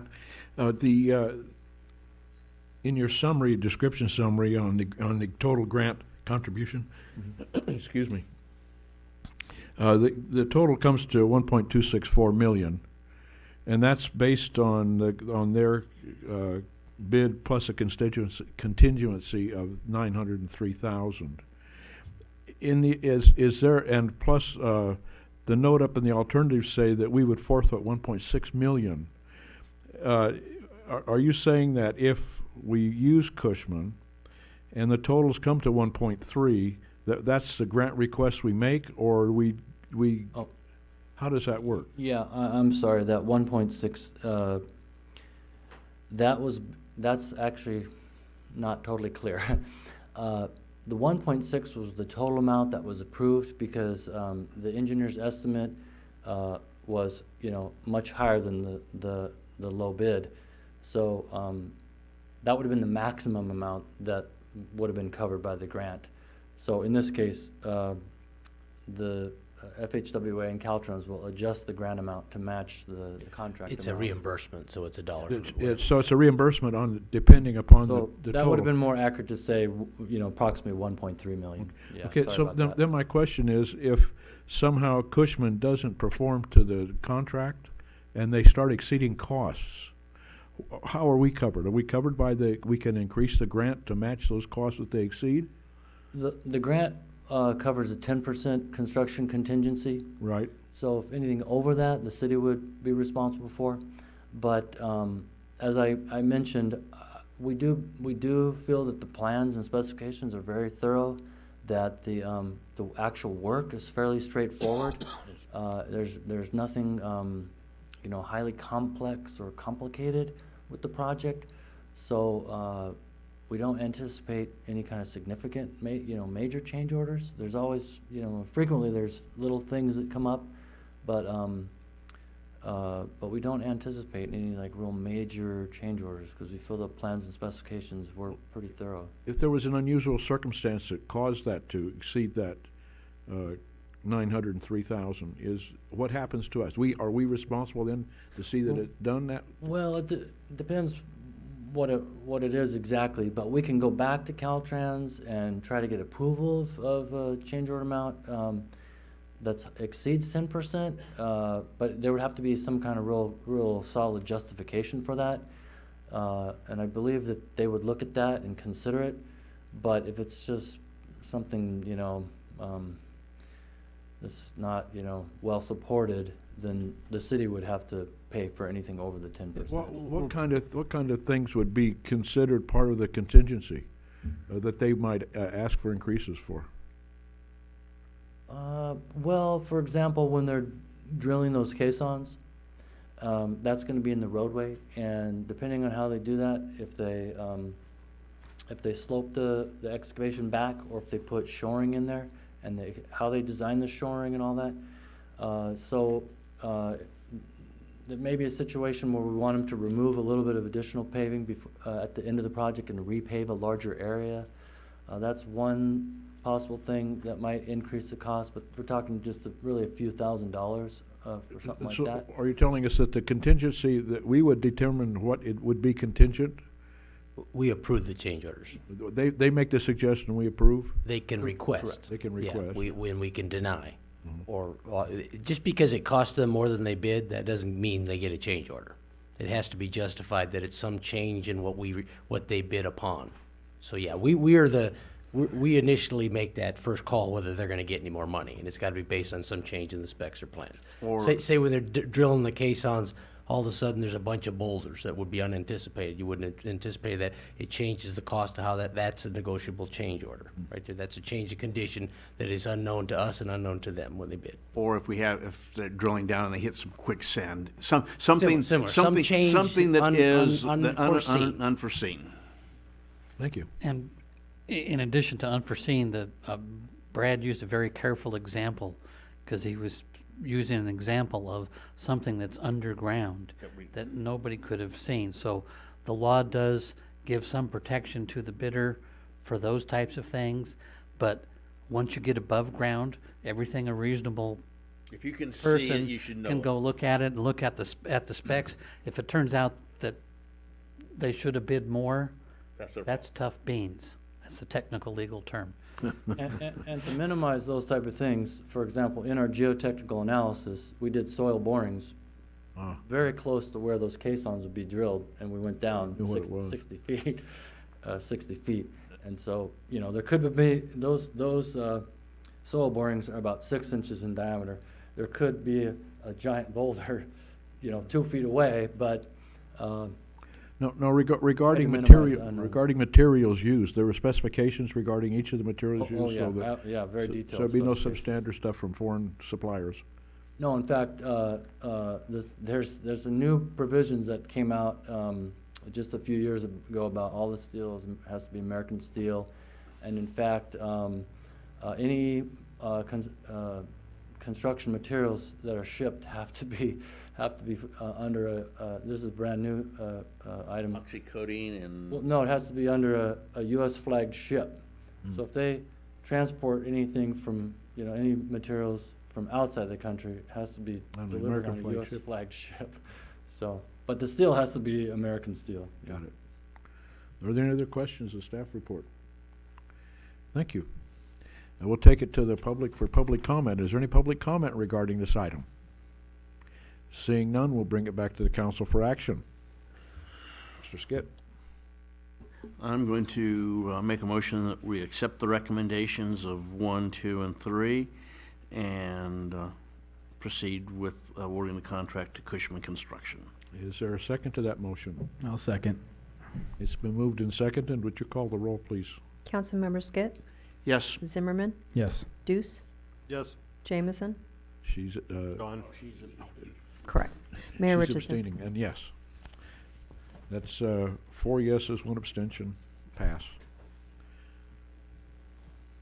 Thank you, Matt. On to item 8.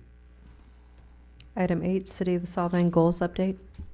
Staff report. Mr. Mayor and members of the council, this is your annual update of your goals. I believe you created the initial goals back in 2007, but you most recently updated them in June of last year. There's 12 goals that you had on your list, and they have a multitude of objectives in those. So goal number 1 was to work towards water independence, with objectives 1 being provide ongoing education to customers, 2, pursue additional water supplies, 3, develop additional storage, 4, develop equitable rate structure, 5, establish rate sufficient to cover cost, 6, pursue membership in CCWA, and 7, to evaluate recycled water. In your staff report, there's a summary of the status of what we've done in that.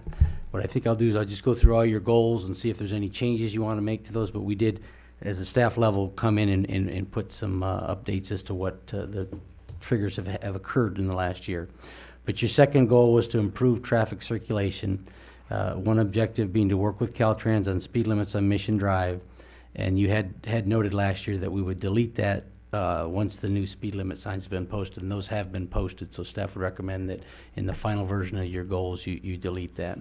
The second objective was to pursue components of Mission Drive corridor study, which has been approved by the City Council. And we do have that consultant working on those projects currently. Goal 3 was to enhance the profitability and desirability of the TRC economic development with 3 objectives. 1, consider a long-term parking plan. 2, promote more environmentally friendly design and future planning. And 3, to pursue economic diversity. Your 4th goal was to improve parks and recreation with 3 objectives. 1, work with the county and the city of Buellton on a valley-wide parks and recreation authority. 2, to study the possibility of a youth center, and 3, study possibility of establishing a community center. Your 5th goal was to maintain and improve intergovernmental and agency relations with that objective of continuation of ad hoc committee with the San Ynez Band of Chumash Indians, and you did continue that for another year recently by council action. Your 6th goal was to maintain the emergency plan. Objective 1 was to stage disaster drills and tabletop exercises. 2 was to provide training. 3 was to develop a policy for customer service and information to residents during emergencies. Your 7th goal was to support tourism industry. 1 is to continue funding promotions through the SCVB, and 2 is to the accountability for use of the promotion funding. Just to note on that, the SCV did do a study on that, on return of investment, if you will, about 3 or 4 years ago. So I'm not sure if you keep that in there, we may want to ask them to update that study that they had done several years ago. Goal number 8, enhance quality of life. 1 is to increase online availability of services, and 2 is to evaluate transit needs. 9 was to maintain a quality staff. Provide continued education and training was the objective under that. Goal 10 was to evaluate capital needs with 2 objectives. 1, maintain pavement management system. 2, to maintain the capital improvement program. And goal number 11 was to improve financial stability with objectives, continue to build the reserves, and to evaluate reduced pension liability. And goal 12 was future growth. Modify the general plan to expand the sphere of influence and 2, to pursue study of possible annexations. Just a note on that, we have sent letters out to approximately 20 property owners that were mentioned at the last time the council discussed that. We've got about half of the people have responded with interest in potential annexations. So those are your 12 goals. I think in doing this each year, we take a look at them and kind of put the microscope on and see if you want to add or amend or change any of those. Also, each year, I say you could choose to do a goal-setting workshop to enhance and work upon those goals, or you can give staff direction and we can bring back a final version of what you propose for the goals to continue into the next year. So that's the status of your goals, and I'm here for any questions. Any questions of staff report?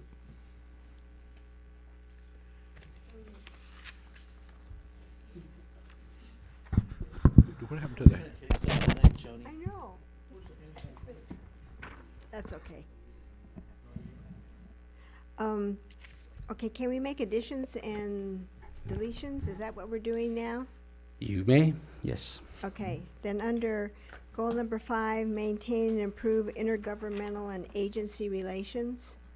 I don't know if the ad hoc committee with the library in Buellton is one of those that we need to add, or if we, just a minute, we need to add something about what the county is going to recommend that we do, and that's create districts for the funding of libraries. Well, yeah, that was what occurred to me as he was reading that, is to the ad hoc committee relationship with the city of Buellton. That I agree that should be on there. Okay. And then do we want to expand it or make another committee regarding what the county is going to be coming top down and telling us what to do?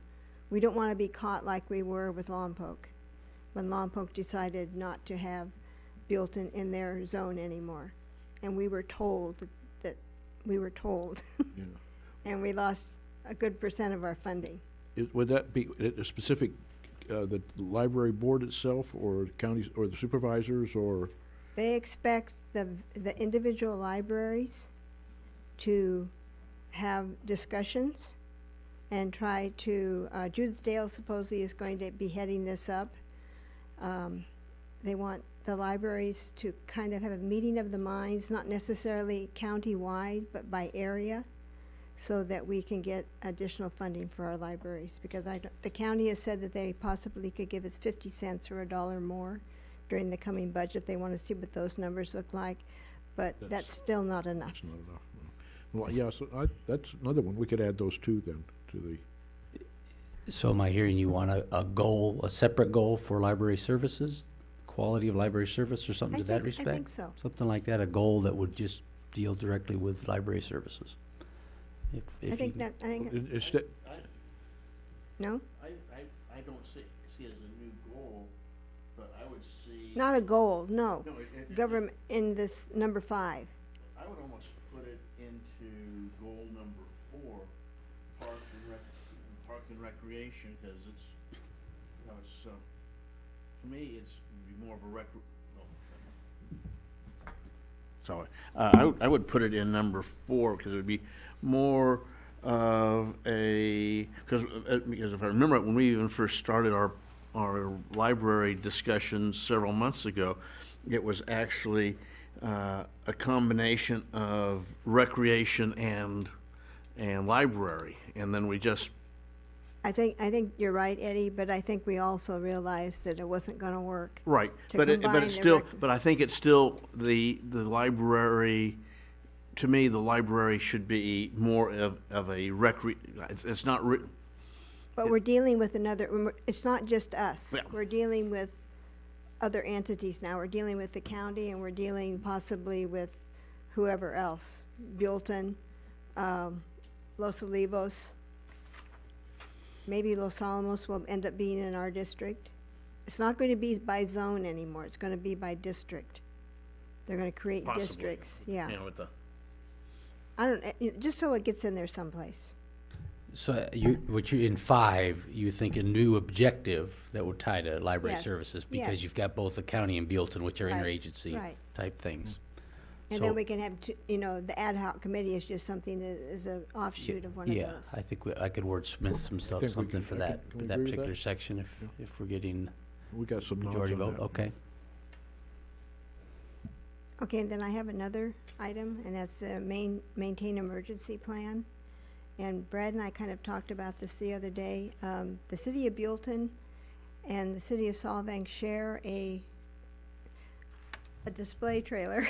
Well, the CERT trailer, yeah. CERT trailer? Yeah, in fact, I was talking to Charlie about that. We've got a variety of shelter-type materials in different locations. But yeah, the CERT trailer that the Vikings donated to both the cities of Buellton and Solvang is a combined trailer that's stored in Buellton. So. Okay, but the city of Buellton now, because they are divided by Highway 101, they are concerned about the people on the east side of the highway because their trailer, which maybe they don't know what's in that trailer, is on the west side of the highway. So they are now going to buy an additional trailer and store it on the east side of Highway 101. So if that's, maybe we need a trailer. Maybe we need to switch the trailers. I would, if they're going to do that, they should put that trailer, their new trailer on the west side so that in case something does happen across the 101 like they're anticipating, Well, but we would have access to it coming from the east side. right, but their trailer is on the west side now. Yeah, It's our but trailer. it's our trailer. So we want our trailer to On the come back east on to the east. Solvang. But do we want it in Buellton, or do we want to bring it to Solvang? If Buellton is going to get their own trailer for their part of the community, they can put their trailer on the west side of the freeway. Our combined trailer can come to us, and if they need it, we can take it across the flats. There's no major bridges and we can get it to them. So I would say if they're doing that, So where are we going to store it? That's the issue. Well, we have multiple trailers already in the Vets Hall parking lot, so it would be one more trailer that would get stored there. But it's actually pretty good timing, because I said Charlie and I were talking about this morning. We think we have different types of emergency supplies in different areas, in the Vets Hall and in some of the storage areas and things. So we're going to try to do an inventory and see what we actually have still, see if it's still in good shape. Those types of things, and so that'd fall right in line if you put some Okay. kind of objective as to, inventorying and realizing good. where things are. That would So, be like good. you say, if a shared resource is there is a potential that we couldn't get to it because it's a shared resource and it's in Buellton. So we may want to consider. So you're our going own. to have to approach Buellton about, we want our trailer back. Maybe. Well, would your inventorying include the emergency stuff outside the building? Yeah, this is more for the EOC. This isn't really for shelter activities, those types of things. This is really to operate the EOC right here. So we want to make sure we don't have any biscuits like the civil defense had stored for nuclear war that went into storage in 1955 that still has a Cans of shelf spam. life of 2055. Cans of spam, that's what we'll do. Those are Twinkies. Any other suggested goals? Let me see.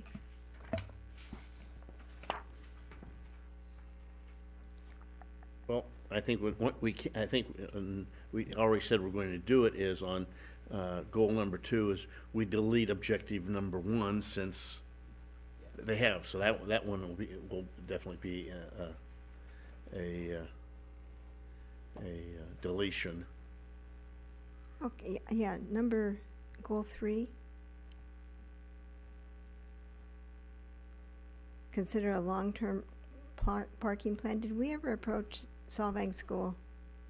Yeah, I have talked to them, and they, I haven't talked to the new superintendent, but before they said the RVs were actually using that on the weekend. They don't lock it, so they're able to park in there, the larger vehicles that may want to use it. We have not done any signage towards that. That tends to get a little more liability issue if you want to do that. They had asked for at least a trash can if we were going to do something like that, and then probably some type of signage to do that. But then we would also probably have to carry them on our insurance if that's going to become a public parking lot. Well, I think That's it it. should become, because it's basically empty on the weekends, and it's empty all summer long, and why not? Are they willing to let us use that free of charge? Well, I think we need to give something. There needs like- to be a formal discussion. This was just the superintendent, so it didn't go to the board at that level. So we'd have to come up with some type of agreement, I'm sure. I don't know that they were looking for funding for it. I think that there's a spirit of cooperation with the school, and we probably could work something out. That they see the benefit of having that additional parking in town. Because it's only one block off of the main street. You know, some people think it's really far away, but it's just right there. It's right by Eddie's Hotel. Yes, but that's right behind you, yeah. So, Are you suggesting signage off of Mission? well, I think we need to formalize something. I'd like to see something formalized, and I think we should make use of it. I mean, Well, people drive round and round in circles trying to find a place to park, and there's, You want you to, know, And they never find the Oak Street parking lot. do you want to put a subsection under objective, little one? sure, that's fine. Call it little one, sub A? Contact Solvang Well, School. yeah, consider long-term parking plan, and you want in that the school to be part of that. Right. I think you have a long-term parking, that's kind of what we were talking about. Right. I think when you establish that, But that it would be goal. would be a separate category. You could have a separate one, yeah. And just put a little A underneath objective I. Okay. Mm-hmm. Consider Solvang schools. What, do you happen to know kind of approximately what the balance of our in lieu parking fund is? I think it's about 250,000, if I ring a bell. Now, this is a little precursor to what may be in your budget, is your public works director is actually would like to purchase the lot across the street for additional public parking and a drainage improvements to the city's storm drain system. So two faceted project. So that is, and that we would potentially use that money to do that. So that doesn't really solve the issue if they can't find the Oak Street parking lot. This would be a second lot they may not be able to find, but it would provide some additional public parking. Well, I don't mind seeing out of TRC parking because it will take pressure off of TRC parking. That's you right at the edge of the TRC, Yeah. so yeah. Yeah. Easter weekend was a killer. Yeah. Have we done a study on metered parking? I'll let the mayor answer No, that. we don't want to talk about metered parking. Well, if we're gonna purchase the lot across the street, might be a good way to help fund it. Well, what they're referring to is we have what's called a parking in lieu fee. So if a business has no ability to get enough parking on their property because of the size limitation or whatnot, they contribute into our parking in lieu fee to help fund additional public parking lots. So that's how Lot 4 was purchased and reconstructed. And so we have now, I think it's either 250 or 300 in that parking in lieu that would go towards a new public. So there is some contributions towards it. It's from businesses. Yeah, but that's like 1/3 of the cost, right? Well, no, yeah, it's definitely not enough to cover the purchase and construction, so yeah. Right. But we would continue to maintain that. It's, I think it's $12,500 per spot. And you did approve the one project, Solvang Suites, I think is gonna contribute in another chunk of that once they get under construction also, so. It still would be interesting to see how much money we'd be able to generate. It might change some minds. You need 2 more votes. I would say if you want to be burned in effigy, you come up and suggest in paid parking paid parking in Solvang.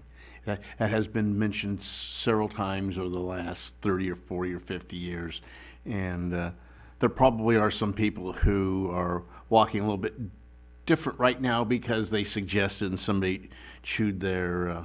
Anyway, I won't go that far. What was the basis of the argument? What was the problem? Is it the business owners? So they can get an exempt. I mean, that would be like normal to get an exemption if. No, what they were looking at is that one of the bonuses of coming to Solvang was that you could come to Solvang and park and not have to pay. And a lot of the number of other little cities around, they are paying, and they're considering that that's not having to pay for parking was one of the advantages to come to Solvang.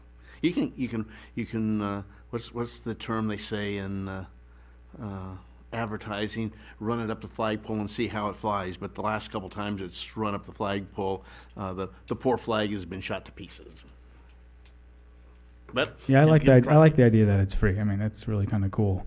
But I don't know. Just I'm curious to see what it bring in. You know, I can follow up with Pismo Beach, who is a very similar community, but now has some paid parking downtown, and so I can see how well that's going. You know, one of the things with paid parking is you got the cost of enforcement, because it doesn't do you any good if you're not enforcing the paid parking or collecting the toll if it's a gate, those types of things. So you do have that other cost, and that artificially elevates the cost of the program. But yeah. And sometimes people don't come back to shop when they find that there's paid parking. Yeah. It's never hurt in Sausalito. It doesn't stop them from coming. That's Sausalito's. How about Carmel? Do they have meters? I think so. They have problems. And they don't have parking, they don't?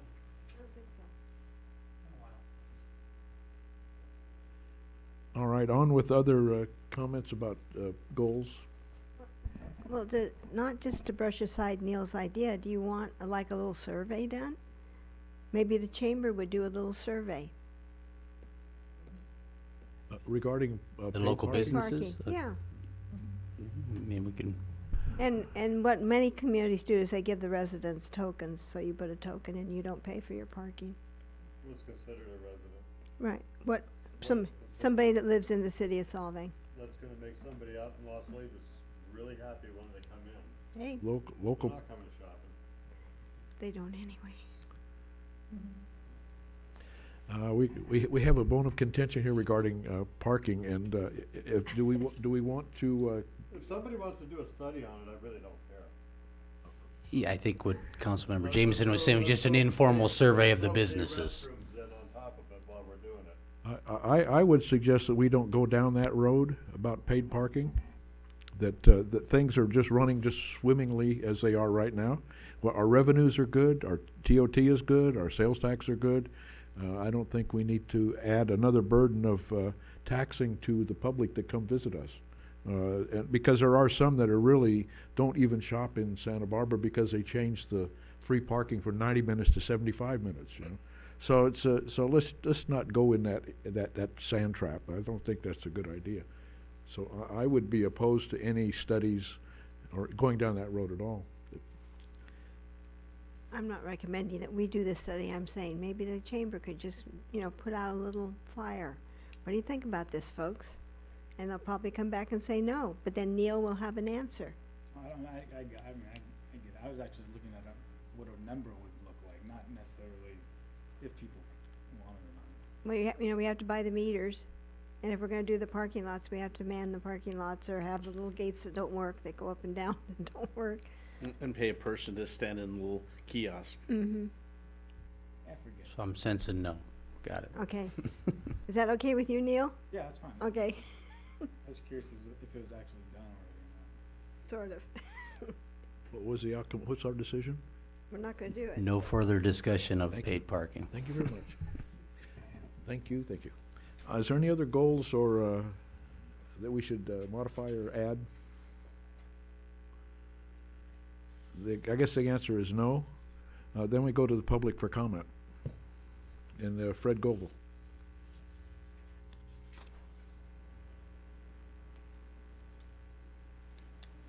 Thank you, council members.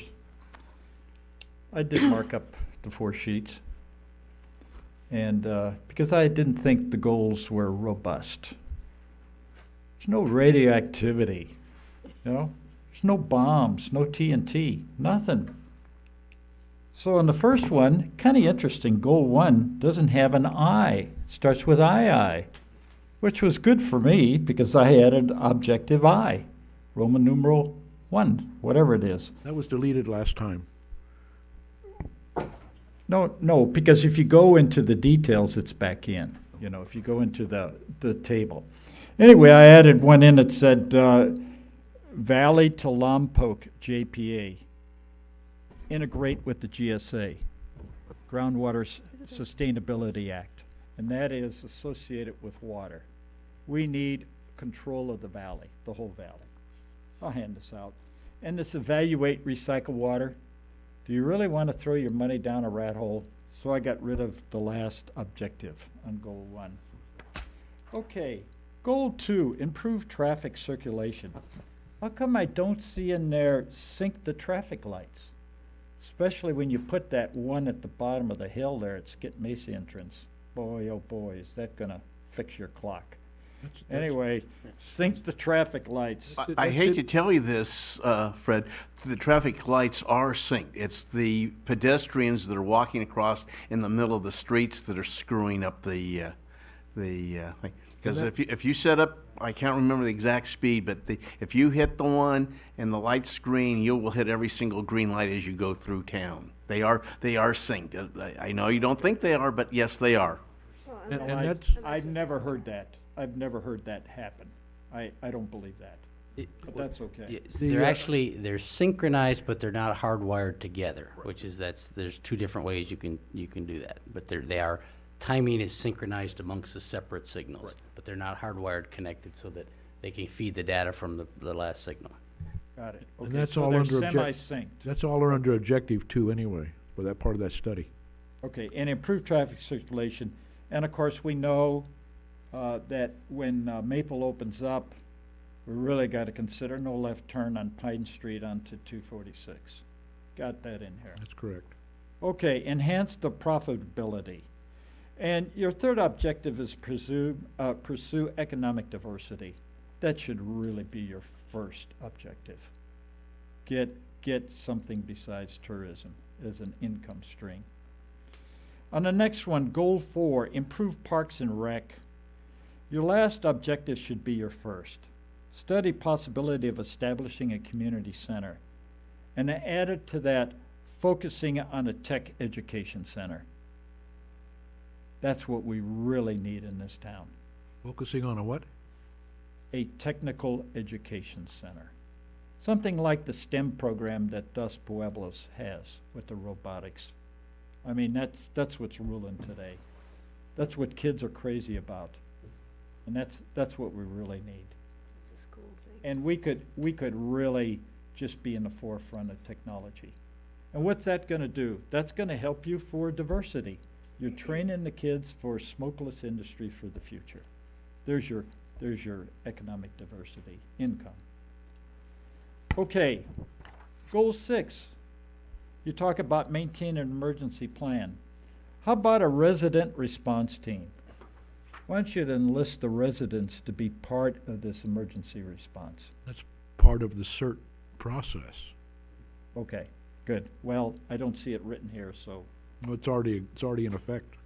okay. Goal's been accomplished. Nobody's told me about it. Well, Maybe haven't I've read the been- newspapers.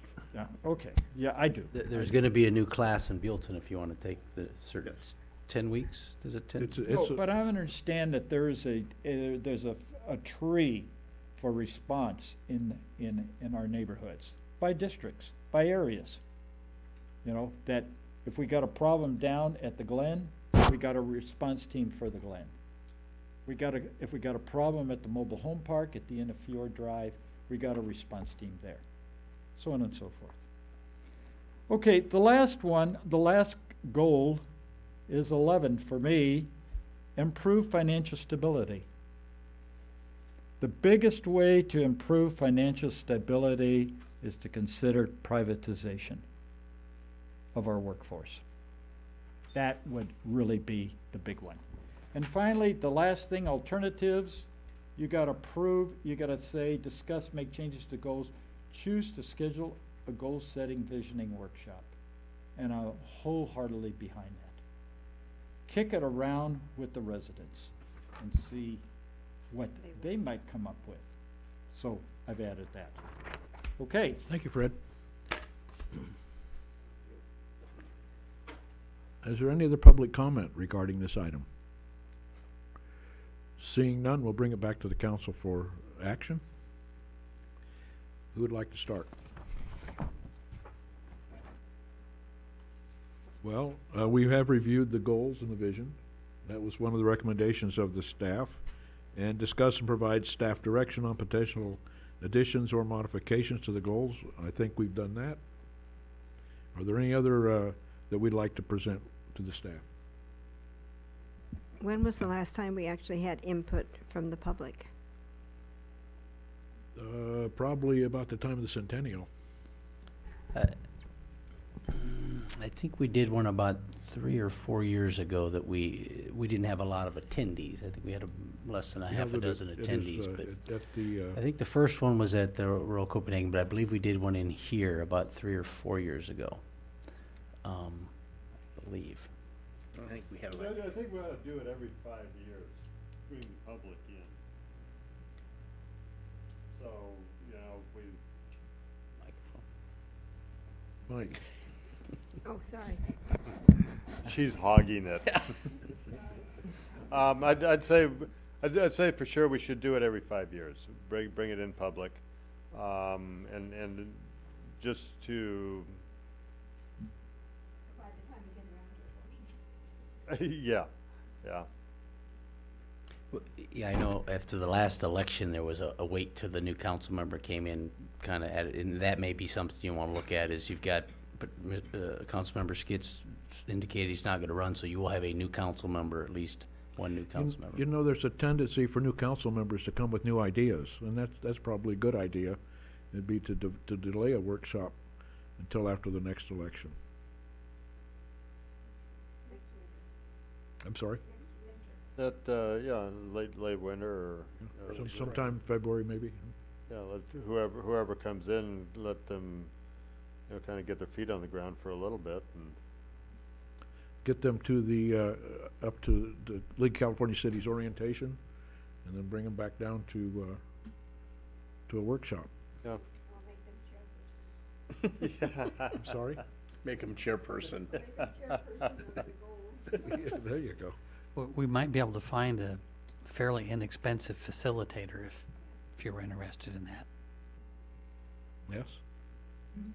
Yeah, actually, the one time we used I think I know who he's talking about, but we used an employee who's a local resident, employee of City of Santa Maria. We have used Mark Van de Kamp. But yeah, there's other options. I thinking I know who. So we table this or consider a workshop in sometime? I can make those recommended changes that you have, and then keep them in hold until after the beginning of the year. Could you put that on the futures the calendar. long-range plans? That we schedule it sometime January, February timeframe, maybe even March. Okay. Put a workshop in there with the new council. Keep it thinking. She may take a look at what's going on and says, both of them may think, I have to be out of my mind to run on this one. But it does help. Well, I have lots of goals. There we go. We're looking for that. Okay, so can I have a motion accepting the staff recommendations? I'll move. And can I have a second? Second. It's been moved and second. All those in favor say aye. Aye. Opposed, abstain, pass.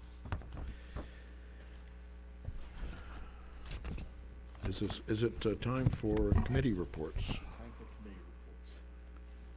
Who has a committee report besides me?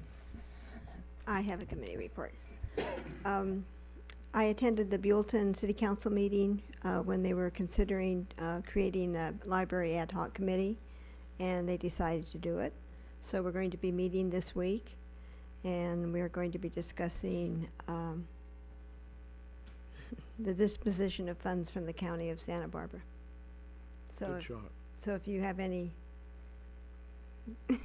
words of wisdom, I would appreciate it, as would Eddie.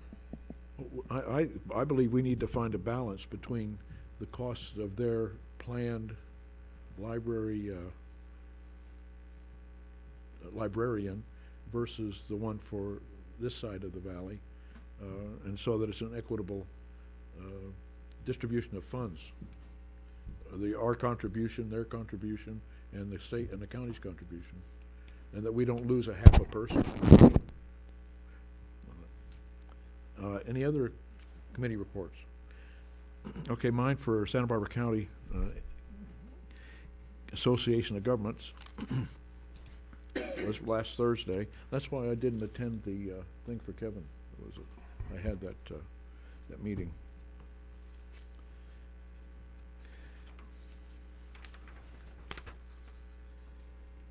There was one of the things that was brought out specifically on the consent calendar was the Freeway Service Patrol Program that was discussed, and awarding a 2-year contract to Smitty's Towing. The funds for the Freeway Service Patrol Program come from $1 per registration in the county. Pays for that, as well as paying for the call boxes along the freeway, along the roadways in the county. And they did a pretty extensive contract comparison between the current freeway service providers and the one that is being awarded the contract, and decided that Smitty's was going to be the best for the price.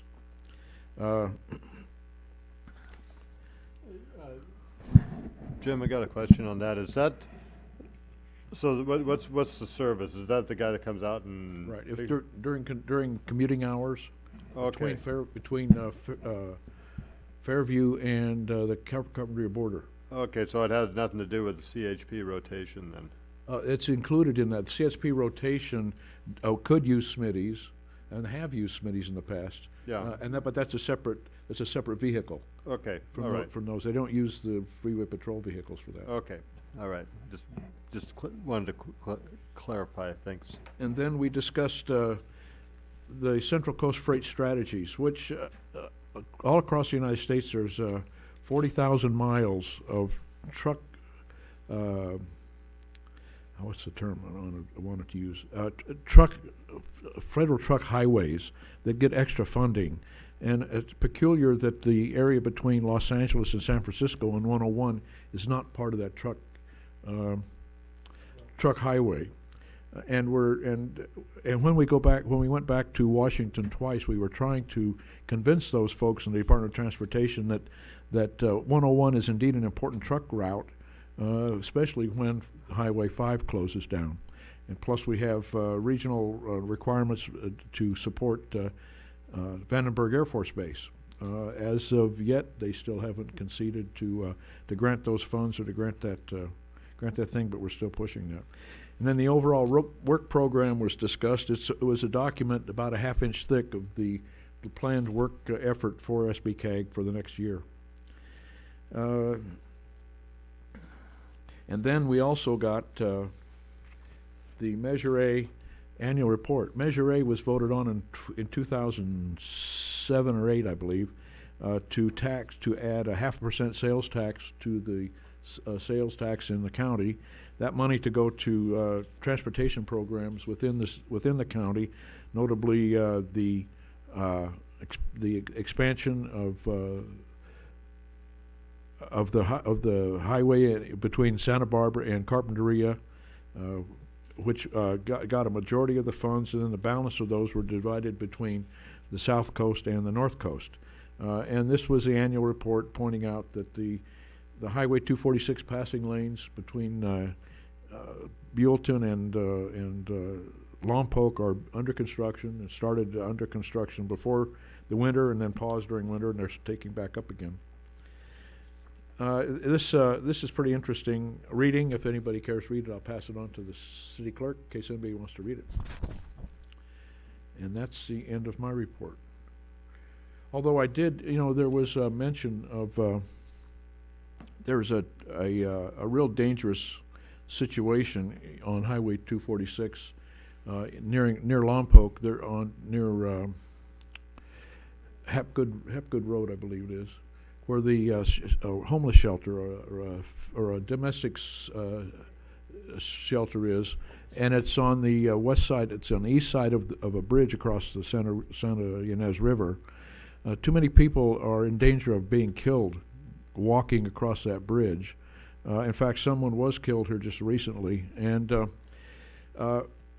we stressed to the to Caltrans the importance of finding an immediate solution to the problem, and we're studying it, we're going to do something about it, but the action has been taken as slow and somebody's been killed already. SBCAG has suggested to Caltrans that they do to the bridge what they have done to the Gaviota Tunnel, putting an actuated warning signal as for bicyclists and pedestrians as they go across to warn traffic that goes through there. That sidewalk on the bridge is hardly 18 inches wide, and it's very dangerous. Jim, has anybody discussed putting a walkway similar to what they put on the H Avenue bridge? They have discussed two bridges, one attaching itself to the current bridge and the other a different route across the river. That takes time and money, and it's going to be into the late 2020s before they can fund that. So that's where that is being held. And then, as an aside, the executive director of SBCAG has given us his retirement plans. He's going to retire October the 1st.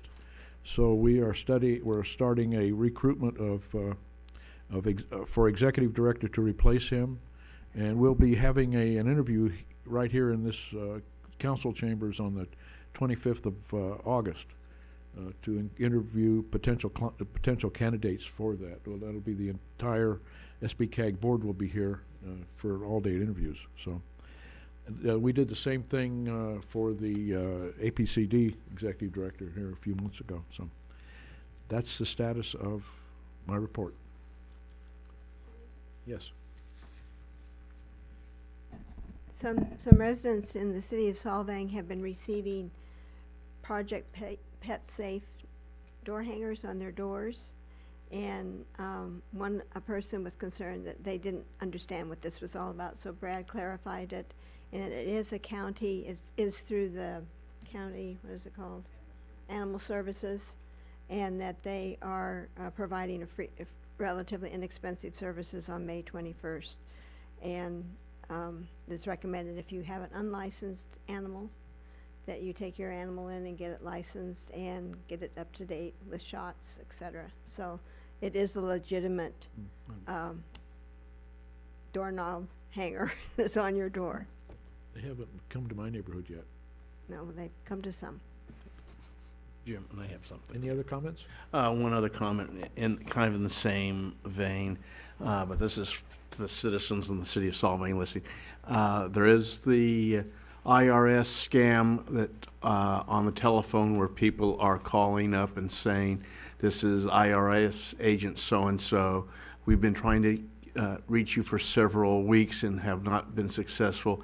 If you do not call us immediately on this such and such a phone number, we will be forced to take legal actions and lawsuit. I got that phone call last week. It is a complete and total bogus phone call. Any citizens who receive that phone call basically hang up on them. The IRS, as much as you hate them, they only contact you by mail. They do not make phone calls requesting payment over the telephone by credit card or anything like that. So beware that calls are coming into the valley now, and if you get a phone call from the IRS, it is a scam. And if you have any concerns, I'll go down and talk to the individuals who prepare your taxes. And that's my only comment there. I got one of those too, and I engaged the person in a conversation, and I said, well, you know, I really appreciate all the information you're giving me, but I also realize that the IRS only contacts people through the mail, at least for the first time, if it's really a serious situation. And I said, and you're just a scammer, aren't you? And he said, yes, I am, ma'am. I'm a scammer. I'd like to make a comment regarding the how grateful I am to the staff for their participation in the Mayor for a Day program. And thank you, Brad, for allowing that to happen. It's been a great thing. It helps the community. It helps the charitable organizations that receive the funding for it. And each of the department heads were very social and very willing to discuss their jobs, and were willing to answer questions very transparently. And Charlie, I want to particular thank you to the sheriff. Would you pass that on for the ride along? It's very good.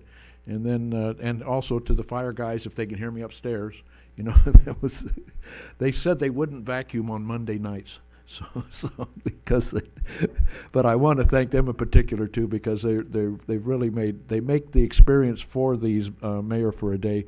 It's been really every one of them that I've been dealt with really been excited and really enjoyed the program. So I hope we can continue it. And again, thank you very much for that. And with that, we're adjourned.